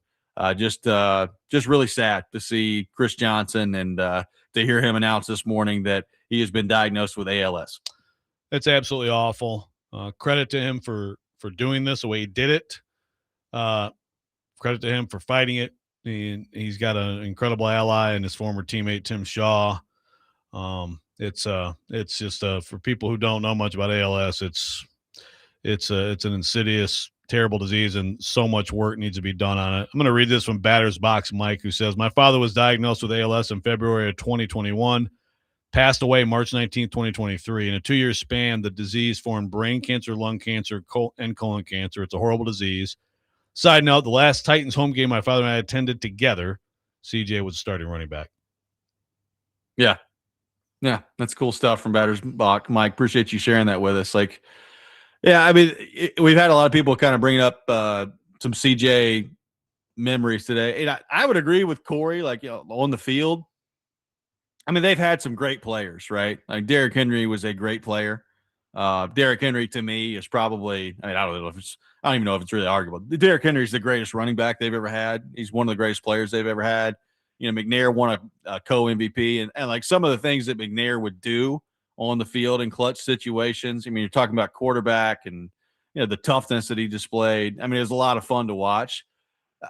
I think Chris Johnson was definitely the most fun player they've ever had to watch, just because it was like a firework back there. Like, you never knew when he was just going to take one and just absolutely house it. And I think the point that Cory brought up, Joe, of when you were playing against him for the first time, people had no idea how fast he was. You could watch it on tape, and then you have to actually go play against it. And some of the angles people would just be totally off on because they underestimated just how fast he was out there. Yeah, I mean, of straight just home run hitters at running back in the NFL at large, yeah, he's up there in that. It was a short window compared to some people. Although for the running back position, that's what it is. With a lot of guys, it's a short window. Yeah, thinking about it from an out-of-market perspective, because I've talked about this before, but those McNair teams, I think a lot of people were sort of casual fans of those teams because of McNair, because of Eddie George, the freak, the newness of Nashville having a team and just watching the atmosphere on TV. But, there aren't too many. Vince Young for a brief time period.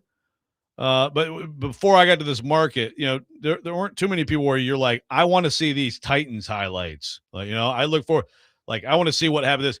When he was doing his thing, it was it's not the same because Barry Sanders, the moves and everything like that, he was kind of unique, but yeah, same sort of idea of oh my gosh, I got to see, I know this guy did something ridiculous. I don't want to miss the ridiculous thing this guy did.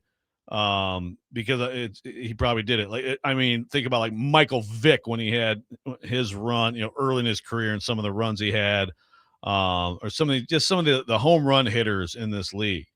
I mean, he was special. There's no question about it. And yeah, I mean, that it's a great point by Cory earlier on when you talk about the Ring of Honor. Some people have different things about it. It was a short stretch, but he's right. Like Terrell Davis, Pro Football Hall of Fame, and it's really on the strength of 2 rings and a very short time period with tremendous seasons. But if you look at it that way, I mean, kind of a no-brainer, right? Well, if you're talking about like just like Ring of Honor stuff, like I mean, the guy ran for 2,000 yards in a season. I mean, I'm not saying that automatically puts you in the Titans Ring of Honor, or it should, but I mean, it's pretty close. Very right? few people have done that in the history of the league. Very few people in the history of the game have done that. Yeah, 2 for this franchise. I mean, this franchise, when it comes to running back history, pretty special.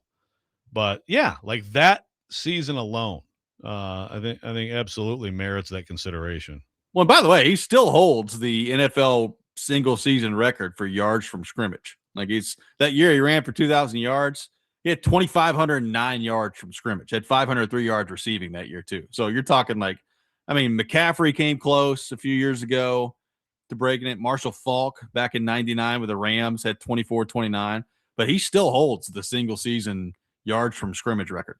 That's that means something. I mean, you think about, because I think about Marshall Faulk, and it's like, I felt like he was a guy who could almost give you 1,000 on each, type thing. I mean, that's special to still have that. 16 years later? Am I doing my math correctly? 18 years later? 18 years That's later. 17 now, yeah. Okay, 17. It was 2009 when he did that. It was the yeah. 09 season where he did that. Yeah. That's big time. So, I mean, it's terrible news for a great player. I mean, ESPN was just showing, some of the video of the interview and how, again, he's using this technology with his eyes to speak and things like that. And of course, Tim Shaw knows all about that. And so we've had some people on the text line today with some personal stories, but also with some information about people who are developing things. And, that's what, when you go on and do something like he did, which can't be easy, and a lot of people would not want to do that, you hope that there's a big positive impact because of it. 615-737-1025 is our phone number, 615-737-1025. We will continue to take your thoughts on Chris Johnson revealing that he has been diagnosed with ALS. We'll take your thoughts on U.S. men's national team and the World Cup.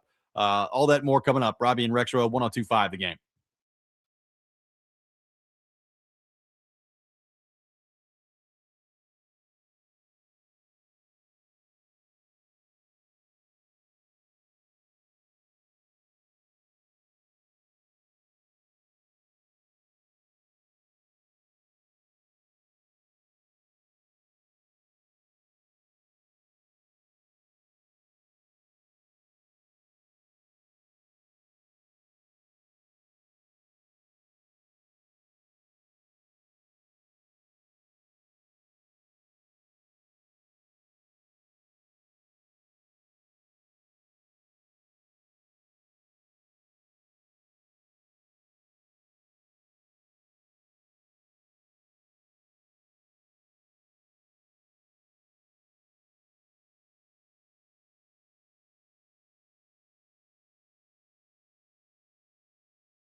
Welcome back in, Robby and Rexrode, 102.5 The Game. I got some tickets to give away. A 4-pack of tickets to the Bruschetta Bourbon Music City Grand Prix at the Nashville Super Speedway coming up on Saturday, July the 18th and Sunday, July the 19th. To caller number 3, 615-737-1025. Caller 3 will win a 4-pack of tickets to the Bruschetta Bourbon Music City Grand Prix coming up at the Super Speedway on July 18th and July 19th. Taking your thoughts at 615-737-1025. Joe, quick update. Victor Hovland has won the Travelers Championship after Scheffler missed about a 4-foot putt. Very, very upsetting. I'm sorry. Very upsetting. I'm also, it's spoiler alert because I was taping it, but I'm sorry. Yeah, it's okay. You can still get home and watch it. It's just one hole, one whole playoff. I'm going to watch the whole tournament back, front to back anyway. So hopefully I'll forget by the time we get to the end what happened. A little bit of film study there. Yeah. A lot of your thoughts rolling in on Chris Johnson. Ethan from Lawrenceburg says CJ2K was better than 3 yards in a cloud of dust. Eddie George. Somebody asking about when McCaffrey came close. It was 2019 with the Panthers. Okay. McCaffrey had 2,392 yards. Chris Johnson's record is 2,509 in 2009. Yeah, that's a heck of a record, man. I did not know that until you just said that. So, well, especially more people need to know that. Well, in today's day and age, is anybody going to approach it again? Actually, Bijan just came pretty close this last year. I mean, close relatively speaking. He had 2,298, which is 12th all time. But with the Falcons this past year, it's 12th all time, almost 2,300 yards. But even then, you're talking a full 200 yards short at that point. So I don't know, with the way that running back is used now and how few guys run for that many yards anymore, I wonder how long this record could stand. Yeah, it's interesting. They have the extra game now. So yep. you have that. Some teams have the star clear, bell cow running back. So it's possible. I wouldn't be surprised if people get close here and there, and it wouldn't be shocking if it gets broken. But like you said, there are fewer opportunities because I think more teams really trying to split that workload. So the fact that it's lasted this long, I mean, that's awfully impressive. And again, there's that, and then there's also just the excitement of watching him. Yeah. One of the certainly what Ethan's comment on Eddie George. Yeah, I mean Eddie George is still a great player, fun to watch, and he was an incredible leader, face of the franchise type guy, all that stuff. But completely different style. Yeah, right. And I think Derrick Henry was kind of must see. I think still kind of is must see. I mean, he's but just the absolute electric lightning. You could house it at any time. Yeah. Again, there aren't that many guys who were as scary as he was when he was at his best. Yeah, and it's people talking about whether or not the football stuff has anything to do with the ALS diagnosis. I have no idea, but I don't think anybody really knows. That's the scary part of it, and it is when you think about ALS and the impact that it's had here locally, it's incredible in a very bad way that it's now the second time that the Titans are dealing with something like this too. Amy Adams Strunk has just put out a statement about Chris Johnson and talking about how the organization is going to support him fully during this time. But to think of Tim Shaw and Chris Johnson in a not that, it's not that long of a time span in the grand scheme of things where you've had two of these. I mean, they were teammates. Two of these diagnoses. It's unbelievable. No, it really is. And yeah, look, I mean, any neurological disease for people who played football like this with the contact involved when you get all the way to the NFL, well, of course you're going to think about that. But there's also all kinds of different people get diagnosed with ALS. So it's just there's so much more information, research needed on this disease, on CT, and concussions and the brain in general. Yeah, for sure. I'm looking at this top 5 list of the scrimmage yards. Chris Johnson at number 1, Falk at 2, McCaffrey at 3, Tiki Barber at number 4 in 2005. I would not have pegged him for the top 5 in the all-time yards from scrimmage list, but heck of a season for Tiki Barber in 2005. I wouldn't have either. But he was. That's the thing. Sometimes on those lists you can get the good running back, but really utilizing the passing game, right? And that's why, like, if you asked me who had that record, I probably would have said either McCaffrey or Falk. Yeah, they come to mind just because they have been so utilized in the passing game. So, really pretty. I was trying to see where Derrick Henry came in on this. So 2020, obviously, he ran with for his over 27 receiving yards to go with his. Yeah, he's at number 40 all time at 21-41. Not a whole lot of involvement in the passing game from Derrick Henry that year. And what was the rushing total that year? So the rushing total for Derrick Henry in 2020 was 2,027.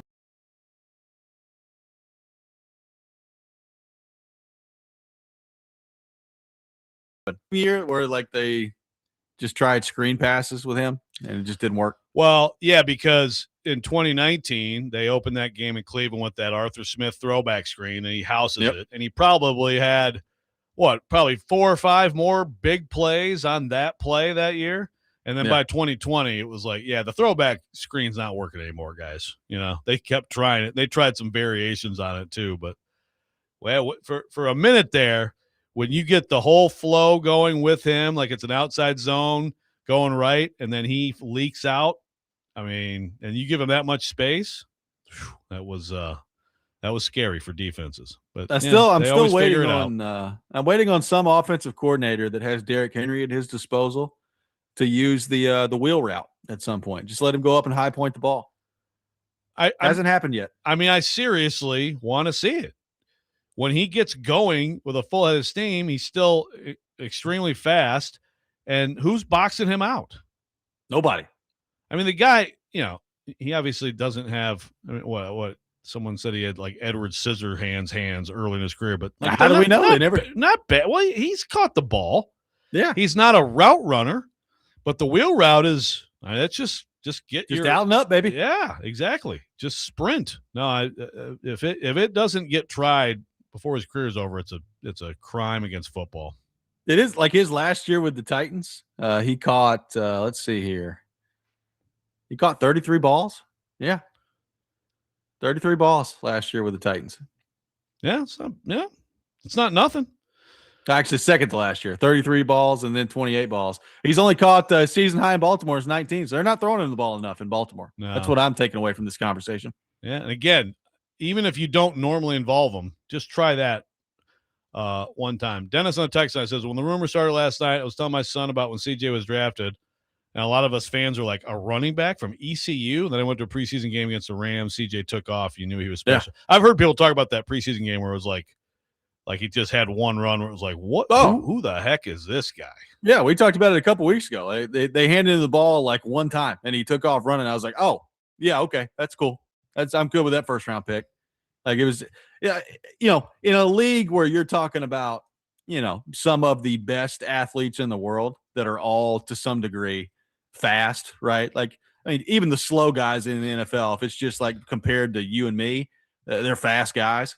But like when you're in that sort of a league and you make everyone else around you look slow, that's when it's different. And it was like you watched Chris Johnson carry the ball one time with any sort of head of speed, and you're like, oh my goodness, it just looks different.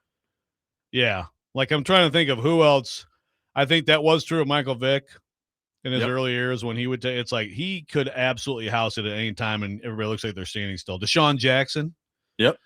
Deshaun Jackson for Tyreek Hill for sure. Tyreek Hill, obviously. Devin Hester, I think, too, as a returner. Yep. It's sometimes with returners, it can be maybe exaggerate a little bit because, you break through. Some of it is just fearlessness and a feel, but still, like that was electric speed. But yeah,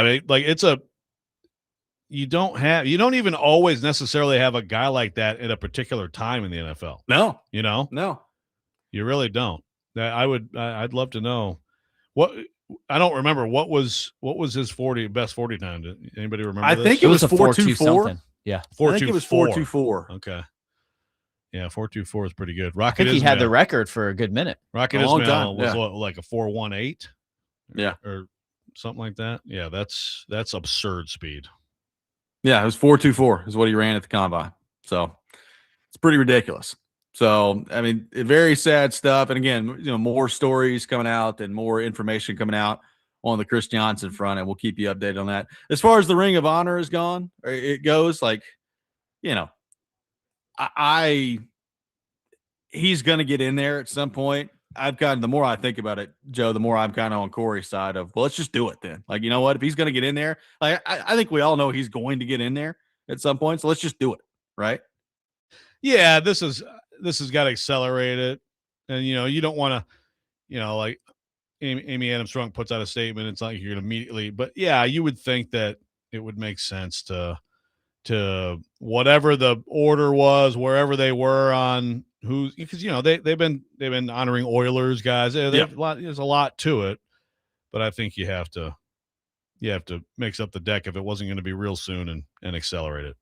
Right. 615-737-1025, our phone number. We will wrap up the show. Coming up next, thoughts on the Predators with NHL free agency coming up, plus an announcement from yours truly. We will get into all that. Robby and Rexrode, 1025 The Game.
Welcome back in, Robby and Rexrode, 102.5 The Game, final segment of the day. Taking your thoughts at 615-737-1025.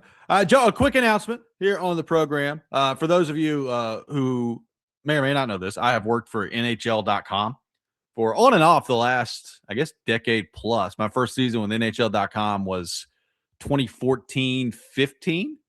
So Peter Laviolette's first season covering the Nashville Predators, and I've covered the team longer than that. But exciting year, exciting year for my debut. And I took a couple-year hiatus back a little bit after we first started the radio show, where John Glennon was doing NHL.com, but have been on and off with them for the last decade plus. Have enjoyed it very much. Very thankful to those people.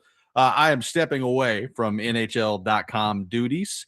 I got some other stuff going on with church and other things, and just doing some different things that will be occupying my time. So stepping away from NHL.com. So I know that some announcements were made on that front this weekend about kind of what the future of that's going to look like. I had a couple people reach out to me about it. So I wanted to just go ahead and throw that out there that I will be stepping away from NHL.com. Very thankful for my time there. And I wish Russell Vanozzi the best, who is stepping in as the next NHL.com beat writer for the Nashville Predators. Congrats to Russell. It's a loss for them in terms of losing you. When you say stepping away, I don't like hearing I'm stepping away. You're going to freak people out here. You're not stepping away from us. No, I'm still in the radio program. Yes, still in the program. But yeah, congrats to Russell, and it's been a heck of a run for sure. I mean, you are one of the trusted voices going way, way back on the Nashville Predators, and we'll continue to be that. We'll continue to be that. But appreciate the kind words out there. And again, wish all the people at NHL.com the best moving forward. Speaking of, going to be an interesting week here for the Nashville Predators, Joe. You've got free agency coming up later this week on Wednesday. You've got the NHL draft that just took place, some trades still going around over the NHL, some rumors out there, what's going to happen with Zach Werenski. We will get a little bit more in detail, Joe, later this week when it comes to potential free agent targets for the Nashville Predators. There's not a ton out there on the free agency front, but you have a lot of stuff going on right now in the National Hockey League. They did have the draft this weekend. Wyatt Cullen, son of Matt Cullen, selected at number 10 overall by the Nashville Predators. They trade back into the first round and get a right shot defenseman as well. So a couple first-round picks for the Predators. But it was cool. It did make me feel old, speaking of the NHL.com stuff, Joe.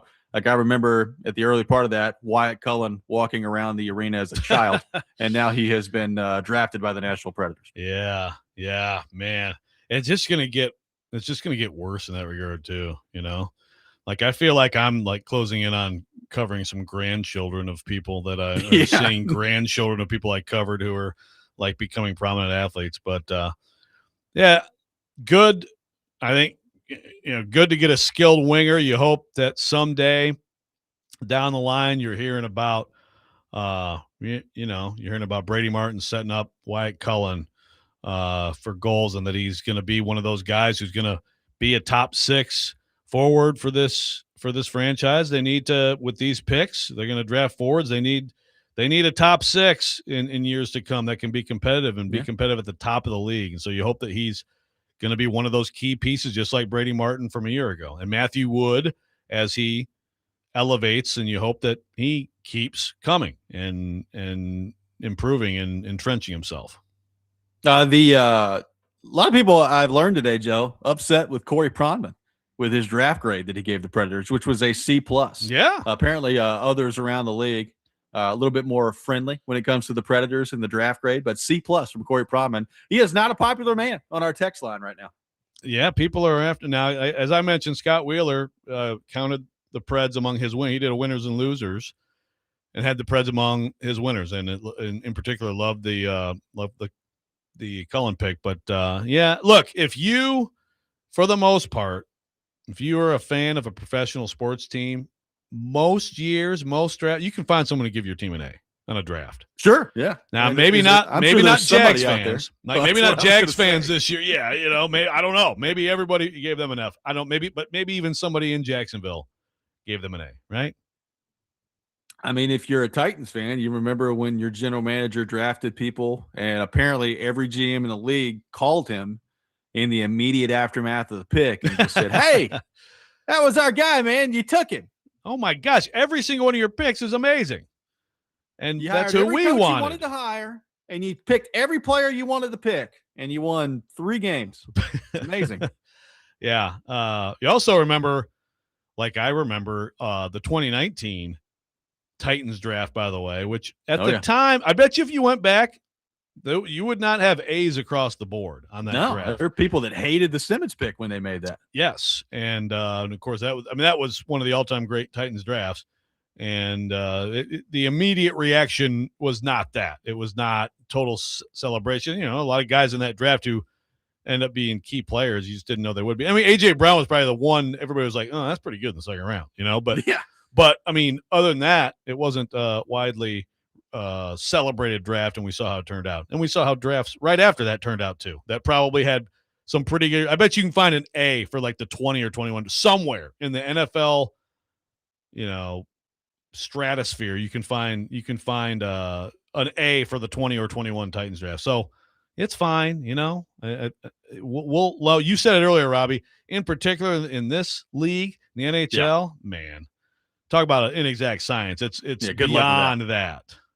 Yeah, it's a very imperfect practice when you're talking about 17 and 18-year-olds that you're trying to give a draft grade to. So just keep that in mind when you're discussing all the draft grade stuff. We mentioned Zach Werenski earlier in the show. It looks like he could be traded from Columbus. Has basically told the Blue Jackets, hey, yeah, it's pretty unlikely I'll be signing an extension with you here in a couple of years. So discussing whether or not it would make sense for the Predators to kick the tires on a 28-year-old Norris Trophy winning defenseman. I will say, Joe, I'm reading a piece at The Athletic to continue to allow people the opportunity to bash your coworkers today. Sure. Of potential destinations for Zach Werenski that Shayna Goldman and Aaron Portzline have put together. Mm-hmm. They list 8 teams, and the Nashville Predators are not one of those teams. Okay. So just throw that out there. Well, this is, the Preds, here we are in this era of player autonomy, and they're out there making things happen. Well, get good, and you'll be on those lists, because I promise you that where you are is an asset for you. So show some signs of, okay, we have some young players here. We have a young core that actually has a chance in the future, and I promise you'll be on those lists. Yeah, for sure. Like if you easier said than done, but that's what you have to do. It's easier said than done, but we've talked about this. There's no reason the Predators should not be in the same discussions of your Floridas and your Tampas and your Vegases and your Dallases of, like, they have a lot of the same advantages that those places have. Not all of them, but a lot of the same advantages that those places have. I mean, the bottom line is, I think players are looking around at the Predators right now and they don't think they can win and don't really think they're on the cusp of winning. Well, if you change that and you get to a place where you feel like you are on the cusp of winning, I think you'll start to see the desirability of wanting to play here go up pretty significantly. Absolutely. Real quick on the YouTube chat, I just need to address this because I'll forget about it. Don't leave it short. It says, I think Floyd Reese was helping J-Rod the first couple years in the draft. Yeah, I don't think Floyd Reese was J-Rod was texting him on the side, like, what should we do? I think Floyd Reese was a good overall mentor, and yep. I think a factor in him getting hired here. But yeah, I don't. John Robinson and that staff did a great job the first few years, and then not so much after that. I don't think it was, it was someone outside the building who you'd be talking about. Busy program today. Appreciate you all for being with us throughout the program today. We will be back at it tomorrow at 6 a.m. Hope everybody has a great day today. Stay cool. Going to be hot outside this week. Next Man Up with Jake Lyman is coming up next. You're listening to Robby and Rexrode here on 102.5 The Game.